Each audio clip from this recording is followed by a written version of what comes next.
જુનાગઢના સભા મંડપમાં ગુણાતીતાનંદ સ્વામી એકવાર કથા કરતા હતા અને સ્વામીએ એ વખતે સામે બેઠેલા હરિભક્તોને પ્રશ્ન પૂછ્યો. માવાભાઈ નામના એક જ્ઞાની ભક્ત સામે બેઠા હતા. ગુણાતીતાનંદ સ્વામીએ કીધું, માવાભાઈ, આખી દુનિયા શું કરે છે? એક વાક્યમાં જવાબ આપો. હવે કેટલો અઘરો પ્રશ્ન છે, કારણ કે આખી દુનિયામાં લોકો કેટલા બધા પ્રકારની પ્રવૃત્તિઓ કરે છે. સવારથી ઉઠે અને રાત્રે સૂવે ત્યાં સુધીમાં ખેડૂતની પ્રવૃત્તિ જુદી અને શિક્ષકની જુદી, ડોક્ટરની જુદી ને એન્જિનિયરની જુદી, નેતાની જુદી ને મજૂરની જુદી. હવે હજારો પ્રકારની પ્રવૃત્તિઓ જગતમાં થાય છે. એક વાક્યમાં કેમ જવાબ આપી શકાય? પણ માવા ભગત બહુ જ્ઞાની હતા. એમણે એક વાક્યમાં જવાબ આપી દીધો કે સ્વામી, આખી દુનિયા છે ને બે જ વાના કરે છે. એક તો ધૂળમાંથી ધાન કરે છે અને ધાનમાંથી ધૂળ કરે છે. હવે આખી દુનિયાની પ્રવૃત્તિ વિચારો. માણસ કરે છે શું સવારથી સાંજ સુધી? દોડી કરે છે, પણ છેલ્લે તો કાં તો પોતાના માટે, પોતાના કુટુંબીના ભરણ પોષણ માટેની પ્રવૃત્તિ કરે છે, એટલે કે ધૂળમાંથી ધાન કરે છે. અને ખાધા પછી ધાનમાંથી ધૂળ તો થવાની જ છે. તો આટલું તો બધા પશુઓ પણ કરે છે. બધા એ લોકો પણ પોતાના ભરણ પોષણ પૂરતી પ્રવૃત્તિ તો કરી લે છે. આહાર નિદ્રા ભયમૈથુનમ ચ સામાન્ય મેતત પશુભીર નરાણામ. ભેંસ જન્મી અને માણસ જન્મ્યો. ભેંસે ખાધું પીધું, માણસે ખાધું પીધું. ભેંસ મોટી થઈ, માણસ મોટો થયો. ભેંસને છોકરા થયા, માણસને છોકરા થયા. ભેંસ મરી ગઈ, માણસ મરી ગયો. તો ભેંસમાં માણસમાં કઈ ફેર ખરો? આટલું તો બધા જ કરે છે. એટલે જીવન નિર્વાહ પૂરતું જ માણસના મનુષ્ય દેહનું પ્રયોજન નથી. એ આપણા શાસ્ત્રોએ આપણને પહેલા સમજાવ્યું કે આપણે શેના માટે છીએ, આપણે શું કરવાનું છે ને અંતિમ લક્ષ્ય શું છે. વ્યાસજીએ આપણને શાસ્ત્રોનો સાર કાઢીને આપ્યો, ધ્યેયો નારાયણો હરિહી, કે છેલ્લે તો આપણે બધાએ ભગવાનની અંદર જોડાવાનું છે. અને ભાગવત મહાપુરાણની અંદર સૌથી વધારે પ્રતિપાદન આ ભગવાનના સ્વરૂપનું કરવામાં આવ્યું. ગઈકાલે આપણે જોયું કે ભગવાનના સ્વરૂપનો આશરો ન થાય ત્યાં સુધી અશાંતિ મળતી નથી. અને જ્યારે ભગવાનના સ્વરૂપનો આશરો થાય ત્યારે જીવનમાં સાર્થકતાની અનુભૂતિ થતી હોય છે. એવી અનુભૂતિ જે ભક્તો ભગવાનના તરફ ગયા એમને થઈ. પણ એમાં પણ જે ભક્તો પોતાનું લક્ષ્ય ચૂક્યા નહીં, એ ભક્તોને પાછળથી પસ્તાવાનો વારો નથી આવ્યો. એને ભગવાન મળ્યા પછી પણ ભગવાન સિવાય બીજી કોઈ વસ્તુ પ્રાપ્ય છે એવું મનાણું નથી. એટલે એવા ભક્તોની ગાથાઓ આપણે અત્યારે ગાઈએ છીએ. ભાગવતના 6થા સ્કંધની અંદર ભગવાનના મહિમાને સમજાવતું એક સુંદર આખ્યાન આવે છે. એ છે અજામિલનું આખ્યાન. કાન્યકુબ્જ નગરની અંદર એક બહુ જ પવિત્ર બ્રાહ્મણ રહેતો હતો. વિદ્યાભ્યાસની અંદર તો પોતે કુશળ થયો હતો, પણ એનું શીલ પણ એવું હતું, એનું જીવન પણ બહુ જ પવિત્ર હતું. અને એના માટે ભાગવત પોતે કહે છે કે શાસ્ત્રોનો જાણનારો હતો. એ બ્રહ્મચર્ય વ્રત પાળતો હતો, એ વિનયયુક્ત હતો, જીતેન્દ્રિય હતો, સત્યનિષ્ઠ હતો, મંત્રવેત્તા હતો. અને વળી કહે છે કે ગુરુ, અગ્નિ, અતિથિ અને વૃદ્ધ પુરુષોની એ સેવા કરતો. વળી ગણાવે છે કે કેવો હતો અજામિલ? તો અહંકાર રહિત હતો, હિતકારી હતો અને કોઈના દોષ ક્યારેય ન જોતો. આવો સદગુણવાળો બ્રાહ્મણ એ અજામિલ હતો. પણ અજામિલના જીવનમાં એક એવો પ્રસંગ આવી ગયો કે એના આખા જીવનમાં એક બહુ મોટો વળાંક આવ્યો. એક વખત પોતે દેવની પૂજા કરવા માટે જંગલમાંથી પુષ્પો લઈને પાછો આવતો હતો. ત્યાં એમની નજર પડી કે એની આગળ એક કુલટા સ્ત્રી એ જતી હતી અને એની સાથે એક શુદ્ર પુરુષ એ બીભત્સ વ્યવહાર કરતો હતો. આ બધું એણે જોયું અને જોતા વેત એના મનની અંદર વિકારો ઉત્પન્ન થવા માંડ્યા અને એના હૃદયની અંદર વાસનાના ભયંકર વિચારો ઉદય થયા. એ બ્રાહ્મણ શુદ્ધ હતો ને પવિત્ર હતો, પણ એનું અંતઃકરણ એકવાર ખરાબ દ્રશ્ય જોવાથી ભ્રષ્ટ થઈ ગયું. પછી તો એમની પરિસ્થિતિ એવી થઈ કે એને સૂતા બેઠતા જાગતા પેલી સ્ત્રી જ દેખાય. એનાથી પછી રહેવાયું નહીં અને એ સ્ત્રીની સાથે એ પણ પોતે આ ખરાબ વ્યવહારની અંદર જોડાયો અને ધીમે ધીમે કરતા એણે પોતાના કુલના બધા સદાચાર મૂકી દીધા. એમણે ભગવાનનું પાઠ પૂજા કરતી એ બધું છોડી દીધું. એણે ભજન છોડી દીધું, શાસ્ત્રોનો અભ્યાસ છોડી દીધો, ધર્મનો વ્યવહાર છોડી દીધો અને પોતાના જ ઘરની બધી સંપત્તિ એમણે પેલી સ્ત્રીને અર્પણ કરી દીધી. પછી તો એને રાજી કરવા માટે જ પ્રયત્ન કરે કે એ કેમ રાજી થાય. એને રાજી કરવા માટે ધન લાવવું પડે. ધન તો એની પાસે હતું નહીં, એટલે પછી ચોરી, લૂંટફાટ, હિંસા આવા બધા રસ્તે વળી ગયો અને એક અત્યંત હલકી કક્ષાનું જીવન એ બ્રાહ્મણનું બની ગયું. આવીને આવી રીતે એણે જીવન પસાર કર્યું અને એમ કરતા કરતા એ સ્ત્રી થકી શ્રીમદ ભાગવત કહે છે કે એને 10 પુત્રો થયા. 88 વર્ષની એની અવસ્થા થઈ અને જીવનમાં છેલ્લી અવસ્થા આવી, એ મરણ પથારીએ પડ્યો. એના સૌથી નાના દીકરાનું નામ સંતોએ નારાયણ પાડ્યું હતું. કોઈ સંત મળી ગયા હતા એને અને નાના દીકરાનું નામ એને નારાયણ પાડ્યું હતું. આ નારાયણ એને બહુ વાલો હતો. જ્યારે જ્યારે એને કંઈ કામ પડે તરત નારાયણને બોલાવે. એકવાર એવું બન્યું કે એ સૂતો હતો અને ત્યાં આગળ અચાનક એને યમના 3 દૂતો દેખાણા. એમનો ભયંકર વેશ જોયો, એમની વિકરાળ દ્રાઢો અને એનું જે સ્વરૂપ જોયું એટલે એકદમ એને ભય લાગ્યો. એને ત્યાં ને ત્યાં ધ્રુજારી છૂટી ગઈ. કોની મદદ માગે? અહીં તો કોઈ બચાવી શકે એમ હતું જ નહીં. અને છેલ્લે એને પોતાનો દીકરો નારાયણ સાંભળ્યો એટલે એના મોઢામાંથી શબ્દ નીકળી ગયા, નારાયણ. અને એમણે જ્યાં મોટેથી નારાયણ નામની બૂમ પાડી તો વૈકુંઠનાથના 3 પાર્ષદો ત્યાં હાજર થઈ ગયા અને એમણે કીધું કે આ તો અમારો કેસ છે. પેલા યમદૂતો કે અમારો કેસ છે. એ બંનેની વચ્ચે ત્યાં ઝઘડો થયો, પણ વૈકુંઠનાથના પાર્ષદો બળવાન હતા એટલે પેલા યમદૂતોને ત્યાંથી હટાવી દીધા. એમણે કીધું કે એણે ગમે એટલા પાપ કર્યા હોય પણ નારાયણ નામનું ઉચ્ચારણ કર્યું, ભગવાનના નામના ઉચ્ચારણથી એના પાપો બધા નિર્મૂળ થઈ ગયા છે. હવે ભગવાનના ધામનો અધિકારી થયો છે.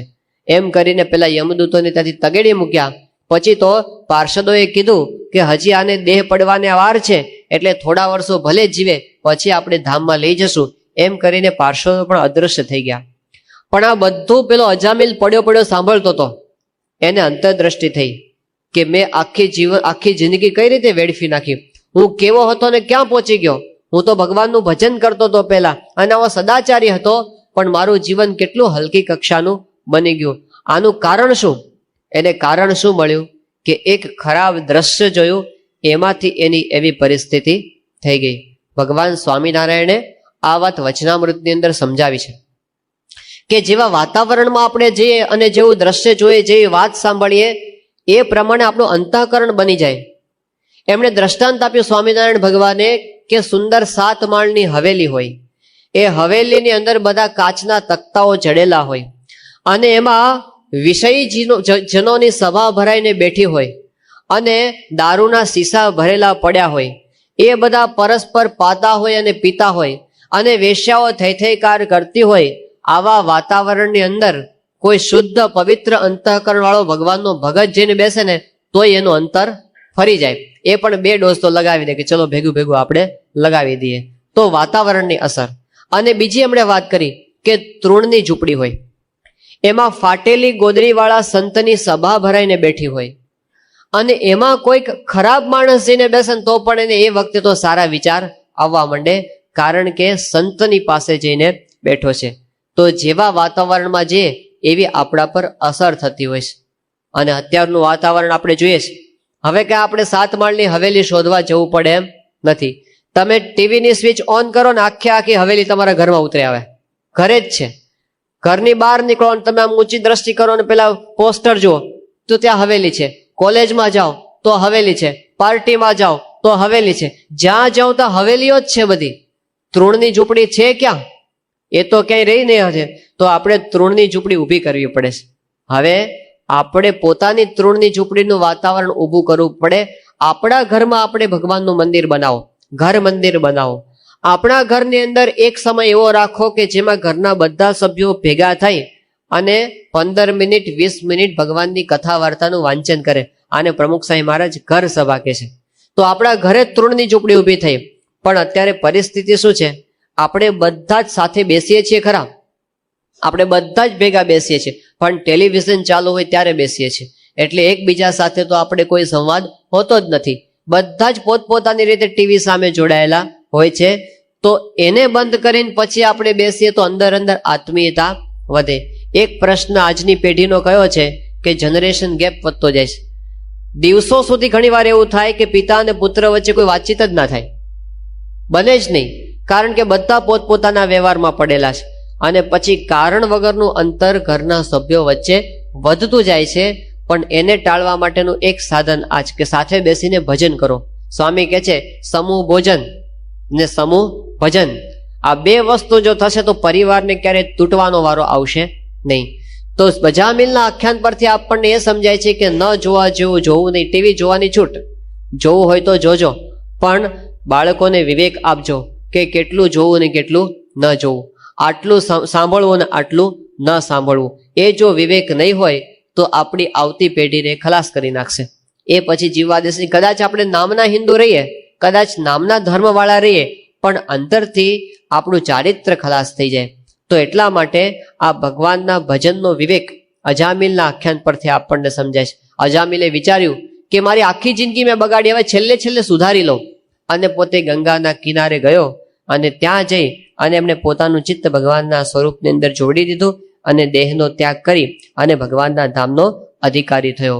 પણ આ આખ્યાન આપણને સમજાવે છે કે એકવાર ભગવાનનું નામ લીધું અને એના પાપ માત્ર બળી ગયા. આ ભગવાનના નામમાં કેટલો બધો મહિમા છે. કપિલ દેવજી અને દેવહૂતિના સંવાદની અંદર માતા દેવહૂતિ પોતે બોલે છે કે ભગવાનના નામનો મહિમા કેટલો છે. કે છે કે યન્નામ ધ્યેય શ્રવણાનું કીર્તનાત યત પ્રહવણાત સ્મરણાદ અપી ક્વચિત શ્વાદોપી સદ્ય સવનાય કલ્પતે કથમ પુનસ્તે ભગવાનનું દર્શનાત. એમાં કે છે કે એક વખત ખાલી ભગવાનના નામને કોઈક સાંભળે, બોલવાની તો વાત જ નથી, ખાલી સાંભળે તો પણ એના પાપ બળી જાય અને પોતે ચાંડાલ જેવો હોય તો પણ ભગવાનનો યજ્ઞ કરી શકે એવી પવિત્રતા એની અંદર આવી જાય છે. આ ભગવાનના નામનો મહિમા છે. તો એક વખત પણ ભગવાનનું સ્મરણ થાય.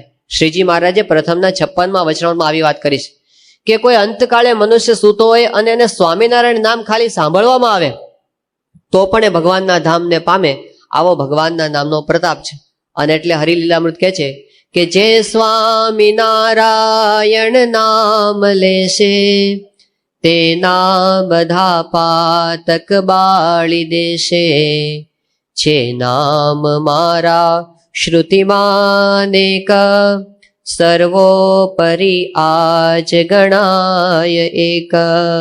એક વખત કોઈ જે સ્વામિનારાયણ નામ લેશે તેના બધા પાતક બળી જશે. આ સ્વામિનારાયણ ભગવાનનું વરદાન છે.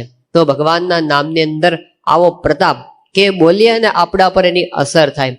ભાવનગરની બાજુમાં દેરડી નામનું ગામ છે અને ત્યાં એક ભક્ત રહેતા હતા. એનું નામ હતું રૂપસીભાઈ. વણિક ભક્ત હતા, પણ અનન્ય નિષ્ઠાવાન ભક્ત. આખો દિવસ સ્વામિનારાયણનું ભજન કર્યા કરે. એના હાથમાં માળા હોય અને હોય જ. એ પોતે વેપાર કરતા હતા કાપડનો, પણ દુકાનની અંદર બેઠા નવરા પડે એટલે સ્વામિનારાયણ સ્વામિનારાયણ ભજન કર્યા કરે.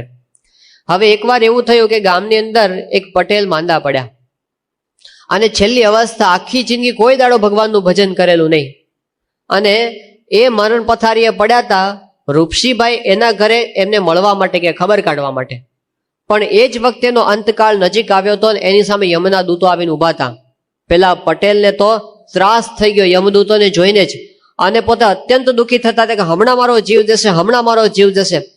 પણ આશ્ચર્ય એ વાતનું થયું કે રૂપસીભાઈએ જેવો એમની ડેલીમાં પગ મૂક્યો એ ભેગા પેલા યમદૂતો ભાગી ગયા. એને ખબર પડી કે આ રૂપસીભાઈની અંદર કંઈક એવો પ્રતાપ છે કે યમદૂતો એની નજીક આવી શકતા નથી. એટલે રૂપસીભાઈ ત્યાં બેઠા અને ભજન કરે સ્વામિનારાયણ સ્વામી. પૂછ્યું કે શું થયું છે તમને? આણે કીધું કે મને આવું છે, હવે સારું છે જરા. એ બધી વાતો થઈ અને રૂપસીભાઈ જ્યાં જવા માટે ઊભા થયા ને ત્યાં પાછા યમદૂતો દેખાયા. એટલે પેલા એ વિનંતી કરી રૂપસીભાઈને કે તમે બેસો ને, તમે બેઠા છો તો મને સારું લાગે છે, એમ કરીને પાછા એને બેસાડ્યા. તો એને ઊભા ન થવા દે. કલાક થયો, 2 કલાક થયા, 3 કલાક થયા, એને ખબર હતી રૂપસીબાઈ ઊભા થશે તો યમદૂતો તરત પાછા આવશે. એટલે રૂપસીબાઈએ કીધું કે તમે બીવો છો શું કામ આટલા બધા? કે બસ તમે બેઠા છો ને તો પેલા યમદૂતો મારી નજીક આવી શકતા નથી. રૂપસીબાઈ કે તમે ભજન કરો ને? કે ના ના મને નહીં આવડે, તમે કરો. ભજન તો એને કર્યું જ નહીં. એ પોતે રૂપસીબાઈ કે તમે બેહો બસ. પેલા યમદૂતોએ વિચાર્યું કે આમ તો આપણો દિવસ જતો રહેશે અને કઈ મેળ પડશે નહીં ને પેલા ભગત કઈ ઉભા થવાના નથી. એટલે એમાંથી એક યમદૂત હતો ને એ ઘરાકનું રૂપ લઈને આવ્યો અને બારણે આવીને કે રૂપસીભાઈ આ તમારી દુકાને હાલો ને મારે કાપડની ખરીદી કરવાની છે. એટલે હવે તો જવું જ પડે. એ ઊભા થયા ને જેવા રૂપસીભાઈ બહાર ગયા એવા પેલા 2 યમદૂતો લઈને પેલાના જીવને ખેંચીને જતા રહ્યા. તો ભગવાનના નામનો એવો પ્રતાપ છે કે એ બોલતા હોય તો યમદૂતો પણ નજીક આવી શકે નહીં. અને અંતકાળે આપણી ભગવાન સહાય કરે છે. આપણી અંદર ગમે એટલી સંપત્તિ કે આવડત હોય પણ અંતકાળે એ સંપત્તિ કાંઈ કામ આવતી નથી. પેલો આવે છે ને લાઈફ ઇન્સ્યોરન્સ કોર્પોરેશન, LIC, એ આપણને શું કહે છે કે અમે તમને ઇન્સ્યોરન્સ આપીએ. શું ઇન્સ્યોરન્સ આપીએ? કે તમે મરી જાઓ પછી તમારા સગા સંબંધીને અમે અમુક રકમ આપશું. આવો ઇન્સ્યોરન્સ આપણને આપે, સારી વસ્તુ છે. પણ એવો કોઈ ઇન્સ્યોરન્સ આપી શકે છે કે આપણે મરીએ પછી આપણને કામ લાગે? એવો કોઈ ઇન્સ્યોરન્સ કંપની આ દુનિયામાં થઈ છે? એ ઇન્સ્યોરન્સ કંપની આ ભગવાનનું ભજન છે. શ્રીજી મહારાજે વાત કરી છે ને કે અંતકાળે મારા જનને જરૂર તેડવા આવવું, બિરુદ મારું એના બદલે સર્વે જનને જણાવવું. અંતકાળે મારા ભક્તને હું જરૂર તેડવા આવું છું. આ બિરુદ મારું ક્યારેય બદલાતું નથી. તો આ આપણો ઇન્સ્યોરન્સ, ભગવાનનો આશ્રય આપણો ઇન્સ્યોરન્સ. અને એમનું ભજન કરીએ એનું પ્રીમિયમ. જો આપણે ટાઈમે ટાઈમે પ્રીમિયમ ભરીએ તો આપણું ઇન્સ્યોરન્સ રહે અને ન ભરીએ તો પાછો ઇન્સ્યોરન્સ જતો રહે. એટલા માટે આપણે આ ઇન્સ્યોરન્સ કઢાવવાનો કે ભગવાનનું ભજન છે અને એમનો આશરો છે એ અંતકાળે કામ આવવાનો છે. બાકી સિકંદર જેવાને પણ અંતકાળે કેવી પરિસ્થિતિ થઈ? સિકંદરનું ફરમાન બહુ પ્રસિદ્ધ છે કે 26 વર્ષની ઉંમરે એણે પોણી દુનિયા જીતી લીધી છે. એવો જ સિકંદર, એમણે પોતાને જ્યારે અંતકાળ નજીક દેખાણો ત્યારે થયું કે આમાંથી મારી સાથે શું આવવાનું છે. એને કીધું કે મારા મરણ પછી બધી મિલકત અહીં પધરાવજો, મારી નનામી સાથે એ કબ્રસ્તાનમાં લાવજો. લોકોને ખબર પડે કે સિકંદરની મિલકત એને બચાવી શકતી નથી. મારું મરણ થતા બધું તૈયાર લશ્કર લાવજો, આગળ રહે મૃતદેહ પાછળ સર્વને દોડાવજો. લોકોને ખબર પડે સિકંદરની સેના પણ એની રક્ષા કરી શકતી નથી. મારું મરણ થતા મારા વૈદો અને હકીમોને અહીં બોલાવજો, મારી નનામી એને ખભે ઉપડાવજો કે મારા રાજ વૈદો અને મારા રાજ હકીમો પણ મને રક્ષી શકતા નથી. એમણે કીધું ધન ફના જોબન ફના, જળને જગત પણ છે ફના, પરિણામો ભોગવશો પરલોકમાં એ પુણ્યના અને પાપના. ત્યાં આગળ બીજું કઈ સાથે આવતું નથી. સંતો પેલા શ્લોકની અંદર વાત કરે છે કે ધનાની ભૂમૌ પશવશ્ચ ગોષ્ઠે નારી ગૃહદ્વારી સખા સ્મશાને. અંતકાળ કેવો છે કે ધન બધું જમીનમાં દાટેલું પડ્યું રહેશે અને પશુઓ હશે બધા ગમાણમાં પડ્યા રહેશે. એ વખતે આ જ ધન ગણાતું અને આ જ પશુઓ જ મિલકત ગણાતી. પણ અત્યારે કેવું હોય તો ધનાની બેંકે અને મોટરાણી ગેરેજે એ બધું પડ્યું રહેશે, એ કઈ સાથે આવવાનું નથી.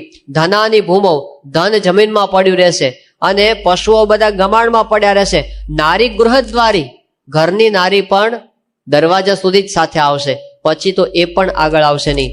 અને સખા સ્મશાને, મિત્રો સ્મશાન સુધી ભેગા આવશે, પછી તો એ પણ આવવાના નથી.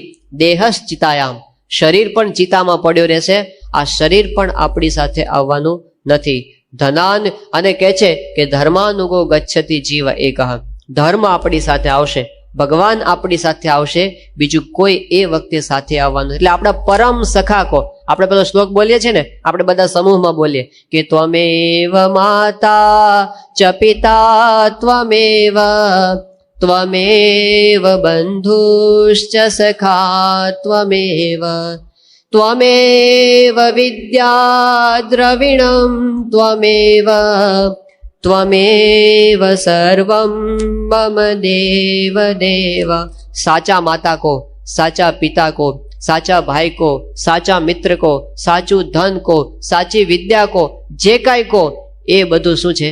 ભગવાન એ આપણા પરમ સ્નેહી છે, આવું પાક્કું થઈ જાય. શ્રીજી મહારાજ કે બીજું કંઈ કરવાનું જ નથી, આટલું જ કરવાનું છે. ભગવાન મારા ને હું ભગવાનનું આટલું થઈ ગયું એટલે સાધના પૂરી થઈ ગઈ. ત્યાં જઈને જ અટકવાનું છે કે મારા પરમ સ્નેહી સાચા સગા એક ભગવાન છે, બીજું આ જગતમાં મારું કોઈ નથી. આ નિશ્ચય આપણે કરવાનો છે અને એ થાય તો આપણે ભક્તની કેટેગરીની અંદર આવીએ. તો અજામિલનું આખ્યાન આપણને એ સમજાવે છે કે બીજા બધા આધાર છોડી અનન્ય ભગવાનનો આશ્રય આપણે કરવો, અને એ જો થશે તો આપણું કાયમનો ઇન્સ્યોરન્સ પાક્કો છે એટલું સમજી રાખવું. એ સમજાવી અને પછી ભાગવતમાં એક બહુ જ અલૌકિક અને અત્યંત પ્રસિદ્ધ એવું આખ્યાન સપ્તમ સ્કંધની અંદર કરવામાં આવ્યું છે, અને એ છે પ્રહલાદજીનું આખ્યાન. કશ્યપ મુનિની બે પત્ની હતી, એક તો હતી દિતિ અને એક હતી અદિતિ. દિતિના પુત્રો એ બધા દૈત્યો કહેવાતા, અદિતિના પુત્રો એ બધા દેવો કહેવાતા. હવે દિતિના બે મુખ્ય પુત્રો હતા, એકનું નામ હતું હિરણ્યાક્ષ અને બીજો હતો હિરણ્યકશિપુ. હિરણ્યાક્ષનો વધ ભગવાને વરાહ અવતાર ધારણ કરીને કર્યો, એટલે હિરણ્યકશિપુ હતો એણે મનમાં વિચાર કર્યો કે વિષ્ણુએ મારા ભાઈને મારી નાખ્યો એટલે મારે ગમે તેમ કરીને એનો બદલો લેવો. આ વેરભાવના મનમાં રાખીને તપશ્ચર્યા કરવા માટે ગયો અને કઠિન તપશ્ચર્યા કરી. કેવી આખરી તપશ્ચર્યા કે છે કે હિરણ્યાક્ષ મંદરાચળની ઘાટીમાં ગયો અને ત્યાં એમણે દારૂણ તપ શરૂ કર્યું. અંગૂઠા ઉપર ઊભો રહ્યો, બે હાથ ઊંચા રાખ્યા અને આકાશ તરફ જોઈને પોતે ધ્યાન કરતો રહ્યો. એના શરીરમાંથી તપ કરતા કરતા આગની જ્વાળાઓ ઉત્પન્ન થઈ અને એનો તાપ એટલો લાગ્યો કે ત્રિલોકી આખું બળવા માંડ્યું. નદી અને સમુદ્રના પાણી ઉકળવા માંડ્યા અને દ્વીપ સાથે આખી પૃથ્વી ડગમગવા માંડી. દશે દિશાઓમાં હાહાકાર થઈ ગયો. ત્યારે દેવતાઓએ બ્રહ્માને પ્રાર્થના કરી કે આને હવે તપ કરતા તમે અટકાવો. ત્યારે બ્રહ્મા ત્યાં આગળ પ્રગટ થયા અને હિરણ્યકશિપુને કીધું કે માગ, તારે શું જોઈએ છે? ત્યારે હિરણ્યકશિપુએ માગ્યું કે મને એવું વરદાન આપો કે હું દિવસે ન મરું અને રાત્રે ન મરું, ઘરની અંદર ન મરું અને ઘરની બહાર ન મરું, હું મનુષ્યથી ન મરું અને પશુથી ન મરું, અસ્ત્રથી ન મરું અને શસ્ત્રથી ન મરું, જમીન પર ન મરું અને આકાશમાં પણ ન મરું. ઘણી બધી શરતો એને મૂકી દીધી અને કીધું કે આ રીતે કોઈ રીતે મારું મૃત્યુ થાય નહીં એવું તમે મને વરદાન આપો. બ્રહ્માએ એમને કીધું કે તથાસ્તુ. અને આ વરદાન લઈ અતિશય બળવાન થઈને હિરણ્યકશિપુ આવ્યો અને પછી તો ત્રણેય લોકમાં બધાને સંતાપ આપવા માંડ્યો. આખા જગત તેને દુખી કરી નાખ્યું. એ વખતે આ વાતની દેવોને ખબર પડી એટલે બધાએ ભગવાનની સ્તુતિ કરી કે હવે તમે આ દુઃખમાંથી અમને બચાવો. ત્યારે ભગવાને કીધું કે એક ભક્ત એના કુળમાં જન્મ લેશે અને આ હિરણ્યકશિપુનો નાશ થશે. અને એવું થયું. હિરણ્યકશિપુને જે 4 પુત્રો હતા એમાં સૌથી નાના પુત્રનું નામ હતું પ્રહલાદ. એ પ્રહલાદ જન્મથી જ પોતે ભક્તિભાવ વાળા હતા. એના પૂર્વ સંસ્કાર એવા હતા કે એને 24 કલાક ભગવાનના રટણની અંદર જ મન રહ્યા કરતું હતું. એને જ્યારે આશ્રમની અંદર ભણવા માટે મોકલ્યો શુક્રાચાર્યના 2 પુત્રો પાસે, એક નામ હતું શંડ અને બીજા નામ હતું અમર્ક. આ બંને ગુરુપુત્રો એને વિદ્યા ભણાવવા માંડ્યા. અને વિદ્યા કેવી હતી? રાજનીતિની વિદ્યા, અર્થનીતિની વિદ્યા. એમાં બધું અહમ અને મમત્વનું જ્ઞાન આપવા માંડ્યું. પણ પ્રહલાદને તો આ અહમ મમત્વના જ્ઞાનની અંદર કઈ રસ પડ્યો નહીં. એ તો પોતે હંમેશા ભગવાનનું ભજન જ કર્યા કરતો. એકવાર વેકેશન પડ્યું હશે અને પછી પોતાને ઘરે આવ્યો તો પ્રહલાદ, એટલે પછી પિતાજી પાસે ગયો અને એને ખોળામાં બેસાડ્યો કે બોલ બેટા, સ્કૂલમાં શું શું ભણે છે તું, મને વાત કર. એટલે પછી પ્રહલાદજીએ કીધું કે મને તો ત્યાં આગળ ભણવાનું છે ને એ ઓછું ગમે છે. શું ગમે છે તને? કે મને તો અહમ મમત્વ છોડી અને વિષ્ણુનું ભજન કરવું એ ગમે છે. એટલે હિરણ્યકશિપુને લાગ્યું કે કોક શત્રુ પક્ષનો બ્રાહ્મણ આ આશ્રમમાં ઘૂસી ગયો લાગે છે અને મારા પુત્રને ઊંધું શીખવાડે છે. તાત્કાલિક મીટિંગ બોલાવી અને શંડ અને અમર્કને બોલાવ્યા અને કીધું કે મારા દીકરાને ઊંધું કોણ ભણાવે છે? ને પહેલાએ કીધું કે અમે તો આવું કઈ એને શીખવાડ્યું નથી, કે હવે પાછો લઈ જાઓ અને ધ્યાન રાખો કે એને કોઈ ઊંધું જ્ઞાન ન શીખવાડી દે. કે સારું, હવે બરાબર ધ્યાન રાખશું.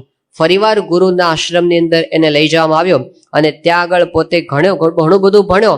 જ્યારે ભણીને પાછો આવ્યો અને પદવીદાન સમારંભ થઈ ગયો, કોન્વોકેશન ડે, અને જ્યારે પાછો આવ્યો ત્યારે ફરી વખત પિતાએ એને બોલાવ્યો અને પોતાને ખોળામાં બેસાડીને પૂછ્યું, બોલ બેટા, તું શું ભણીને આવ્યો? ત્યારે પ્રહલાદજી પોતે કહે છે કે હું શું ભણ્યો? કે શ્રવણમ કીર્તનમ વિષ્ણુ સ્મરણમ પાદ સેવનમ અર્ચનમ વંદનમ દાસ્યમ સખ્યમ આત્મનિવેદનમ. કે છે કે હું શું શીખ્યો? તો 9 પ્રકારની ભક્તિ શીખ્યો. શ્રવણમ શ્રવણ ભક્તિ, કીર્તનમ કીર્તન ભક્તિ, વિષ્ણુ સ્મરણમ ભગવાનની સ્મરણ ભક્તિ, પાદ સેવનમ સેવા ભક્તિ, અર્ચનમ પૂજા કરવાની ભક્તિ, વંદનમ પ્રણામ કરવાની ભક્તિ, દાસ્યમ દાસ ભાવની ભક્તિ, સખ્યમ મિત્ર ભાવની ભક્તિ અને આત્મનિવેદનમ સર્વસ્વ સમર્પણની ભક્તિ. આવી ભક્તિ હું શીખીને આવ્યો. અને આ સાંભળ્યું હિરણ્યકશિપુ એકદમ ગુસ્સે થઈ ગયા અને ગુરુપુત્રોને બોલાવ્યા કે તમે બધા નીચ છો, નમક હરામ છો, મારા દીકરાને હું ઊંધું ઊંધું ભણાવ્યું છે. ત્યારે પેલા ગુરુપુત્રએ કીધું કે મહારાજ, અમે એને કાંઈ શીખવાડ્યું નથી, આ તો એના સ્વાભાવિક જન્મજાત સંસ્કાર એવા છે કે અમે કાંઈ શીખવાડીએ કંઈ ચડતું નથી અને એની જૂની કેસેટ ભૂસાતી નથી. એટલે પછી હિરણ્યકશિપુ હતો, એણે કીધું કે આ શીખો ક્યાંથી તું? ત્યારે પેલા એ કીધું પ્રહલાદે કે હું તો મહાત્માઓના ચરણની કૃપાથી આ બધું શીખ્યો છું. આવું કીધું એટલે હિરણ્યકશિપુ એકદમ ગુસ્સે થઈ ગયો અને દીકરાને નીચે પટક્યો, પછાડ્યો, કીધું લઈ જાઓ, આ કોઈક શત્રુનો જ માણસ લાગે છે અને પોતાના કાકાને મારનાર શત્રુ એનું જ પોતે ભજન કરે છે, માટે નક્કી વિષ્ણુએ મારા ઘરમાં પુત્ર રૂપે અવતાર લીધો લાગે છે. આને અત્યારે ને અત્યારે મારી નાખો. જેમ શરીરમાં જે અંગમાં રોગ થયો હોય એ રોગને જો કાપી ના નાખીએ અંગને, તો પછી આખા શરીરની અંદર એ સડો પ્રવર્તે. એમ આ સડો છે મારા કુળની અંદર. આ તો દૈત્ય કુળના નંદન વનની અંદર એક કાંટાળો બાવળ ક્યાંકથી આવી ગયો છે, આને તમે અત્યારે ને અત્યારે મારી નાખો. એમ કરીને એમને આદેશ આપી દીધો કે તમારે જે કરવું એ કરો. અને બધા દૈત્યો આવ્યા ચારે બાજુથી, ભયાનક શસ્ત્રધારી, મારો મારો કરતા આવ્યા. પણ એ વખતે પણ પ્રહલાદજી પોતે નિર્ભય હતા. એનું મન તો પરમાત્માની અંદર હતું. અને પછી કેવા કેવા ઉપાયો કર્યા કે પ્રહલાદજીને હાથીના પગ તળે દબાવવામાં આવ્યા. એક નાનકડો કુસુમ બાળક, પણ કોમળ બાળક, એના ઉપર હાથીના પગ મુકાવવામાં આવ્યા. પણ આશ્ચર્યની વાત એ કે હાથીથી પણ એ મર્યો નહીં, એને કાંઈ અસર જ ન થઈ. ત્યારે પછી કીધું કે આને ઝેરી સાપ સાથે નાખો. ઝેરી સાપ કરડાવ્યા તો પણ કાંઈ થયું નહીં. પછી તો પુરોહિતોએ યજ્ઞ કરીને કૃત્યાઓ ઉત્પન્ન કરી કે આને મારી નાખો, પણ કૃત્યાઓ પણ કાંઈ કરી શકી નહીં. એને પહાડ ઉપરથી નીચે ફેંકવામાં આવ્યો તો પણ એની અસર થઈ નહીં. શંબરાસુરે પોતાની માયા પ્રવર્તાવી તો પણ એના પર અસર ન થઈ. એને અંધારી કોટડીમાં નાખવામાં આવ્યો તો પણ કાંઈ અસર ન થઈ. એને ઝેરવાળું અન્ન ખવડાવવામાં આવ્યું તો પણ કાંઈ અસર ન થઈ. એને કેટલા બધા મહિનાઓ સુધી ભૂખ્યો રાખવામાં આવ્યો તો પણ એને કાંઈ ન થયું. એને બરફમાં નાખવામાં આવ્યો, એને આગમાં નાખવામાં આવ્યો, એને સમુદ્રમાં નાખવામાં આવ્યો, એને આંધીમાં નાખવામાં આવ્યો, અને છતાં પણ રામ રાખે તેને કોણ ચાખે? એના ઉપર કોઈ જાતની અસર જ નથી. ત્યારે બધાને આશ્ચર્યનો પાર ન રહ્યો કે આની પાસે એવું તે શું છે કે અમે આટલું બધું કરીએ છીએ છતાં પણ એના પર અસર થતી નથી. બધા થાક્યા અને હિરણ્યકશિપુ પાસે ગયા કે હવે છે ને આ તો નાનો બાળક છે, એને મૂકી રાખો એમને, આપણે એને પૂરી રાખશું અને શુક્રાચાર્ય આવશે પછી એનો કંઈક ઉપાય કરશે. હમણાં ફરીવાર એને ભણાવવા માટે લઈ જઈએ અને હજી તો નાનો છે, મોટો થશે એટલે પાછો સુધરી જશે. અત્યારે બગડ્યો છે પણ મોટો થશે એટલે સુધરી જશે. આપણે અહીંથી અમેરિકા જાય ને એટલે પછી જો 5 વર્ષ થાય અને દારૂ પીતો ન થયો હોય ને તો બધા એને કે અલ્યા આટલા વર્ષ થયા હજી તું સુધર્યો નહીં, હજી તું એવો ને એવો રહ્યો. એટલે સુધરવું એટલે શું કે તમે એની સાથે ભળી જાઓ તો તમે સુધર્યા કહેવાઓ. તો કે છે કે પ્રહલાદ છે ને એ થોડાક મોટો થશે પછી એની મેળે સુધરી જશે. એમ કહીને એને ફરીવાર ગુરુ પાઠશાળામાં લઈ ગયા. પણ એમાં તો પ્રહલાદને ચાન્સ મળે તો એ બીજા બધાને ઉપદેશ કરવા માંડ્યો કે જુઓ આપણી નાની અવસ્થા છે પણ અત્યારથી ભગવાનનું ભજન કરી લેવું, કારણ કે વૃદ્ધાવસ્થામાં કઈ ભગવાનનું ભજન થતું નથી. ઘણા એમ કે છે ને કે મોટા થઈને ભજન કરશું, અત્યારથી શું છે યુવાનીમાં આવું બધું કઈ જરૂર નહીં. અત્યારે આનંદ કરી લો, આપણે ઘરડાથી નિવૃત્ત થશું ત્યારે કરવાનું જ છે ને. ગુણાતીતાનંદ સ્વામી નાના હતા, મૂળજી ભગત, અને એના પિતાએ કીધું કે મૂળજી હજી તો તું નાનો છે બેટા, અત્યારથી આ બધું ભજન ભક્તિ શું, મોટા થઈને બધું કરજે, અત્યારે તમારી રમવાની ઉંમર છે એટલે આનંદ કરો અત્યારે. ત્યારે પેલા મૂળજી શર્મા એ વખતે તો કઈ બોલ્યા નહીં, પણ ગામમાં જે આવ્યા અને ચોરા ઉપર જઈને એને નિરીક્ષણ કર્યું કે જેટલા ગામના ઘરડાઓ છે બધા શું પ્રવૃત્તિ કરે છે. ફરી ફરીને પાછા આવ્યા અને પછી કીધું બાપુજી હું આખા ગામમાં જોયા એકેય ઘરડો ભજન કરતો નથી, એ બધા તો આખા ગામની કુથલી કરે છે અને નિંદા કરવામાંથી નવરા પડતા નથી. ફલાણાનું આમ ને ફલાણાનું આમ. ત્યારે ગ્રામ્ય વાર્તા કર્યા કરે છે બધા. માટે ભજન તો અત્યારે ટેવ પાડી હોય તો થાય, બાકી વૃદ્ધાવસ્થામાં થતું નથી. વૃદ્ધાવસ્થામાં શું થાય? પેલું કીર્તનમાં કવિએ કીધું છે ને કે જિંદગી આ નાની, આપણને એમ કે બહુ મોટી છે, મોટી નથી. જિંદગી કેવી છે? નાની. જિંદગી આ નાની, એની નાની સી કહાની, મહાજ્ઞાની કહે ધ્યાની કહે ફાની તો થવાની, વર્ષ સોની જિંદગાની મેક્સિમમ. હમણાં તો એવા બધા રોગો આવે છે કે કાંઈ નક્કી રહેતું નથી. તાવ આવેલો, ધાર્યું નહોતું એવા રોગચાળા ફાટે છે. પણ કદાચ જીવી ગયા આપણે તો કેટલી વધુમાં વધુ વર્ષ સોની જિંદગાની, અડધી ઊંઘમાં જવાની, અને અડધી જે બાકી રહી એની કથની કહેવાની. બાળપણની નાદાની ખેલકૂદમાં જવાની, બાળપણની નાદાની ખેલકૂદમાં જવાની, અને જોત જોતામાં મસ્તાની યુવાની આવવાની. અને પછી તો આવીને ન બેસવાની, ચાલવાની, કૂદવાની, અત્તરોની મહેકે મહેકવાની. જુવાની તું જવાની, જુવાની તું જવાની, ન કોઈની રહેવાની. અને જાતા જાતા કાનમાં કહેવાની કે હવે હું નથી રહેવાની.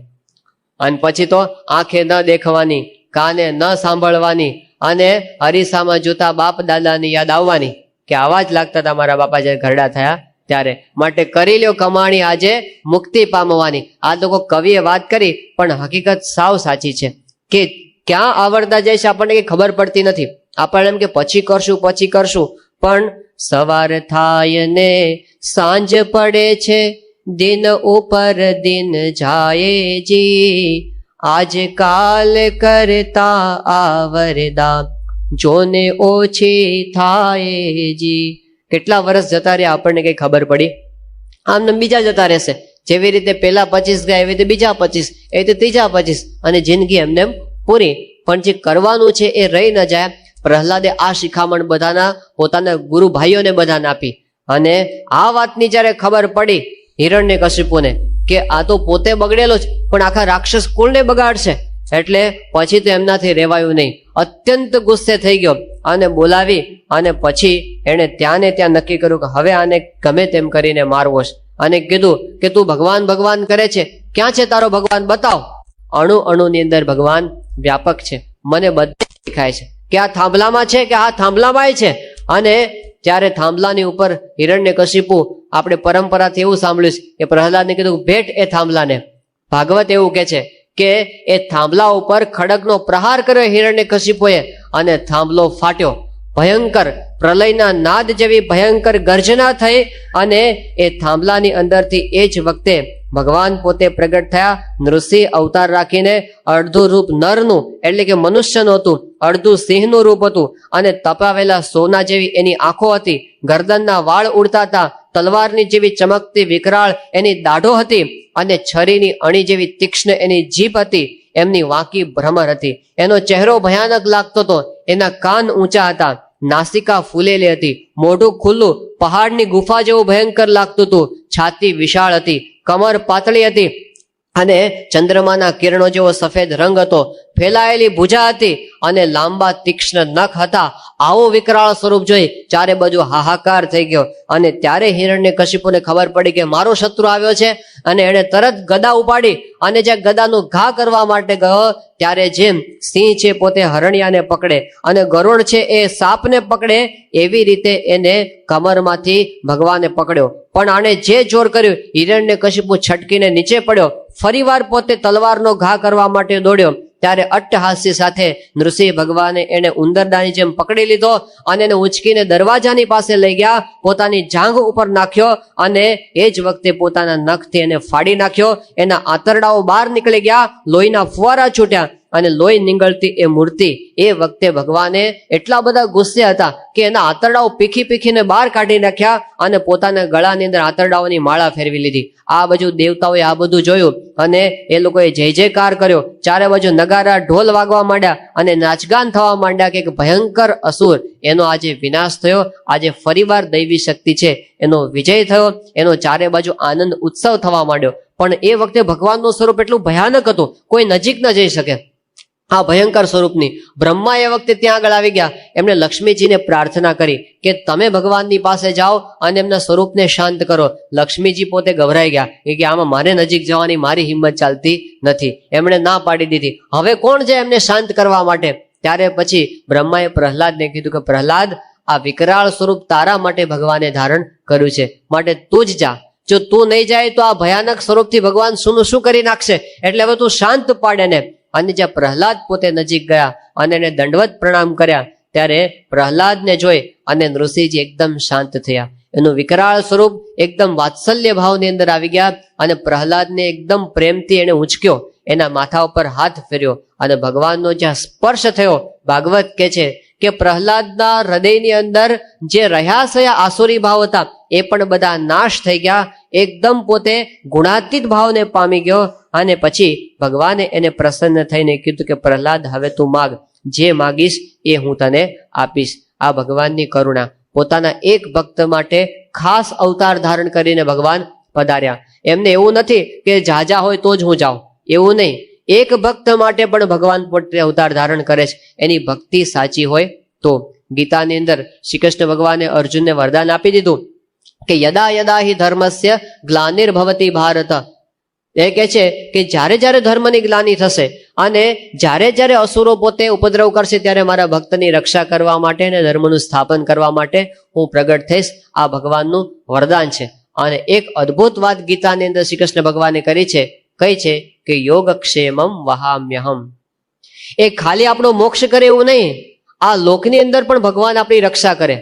આ લોકની અંદર પણ આપણે પળે પળે આપણી સંભાળ લે. જેમ માતા પોતાની બાળકની સંભાળ લે ને, એવી રીતે ભગવાન પોતાના ભક્તની સંભાળ લે છે, આપણી રક્ષા કરે છે. આ એમનું વરદાન છે.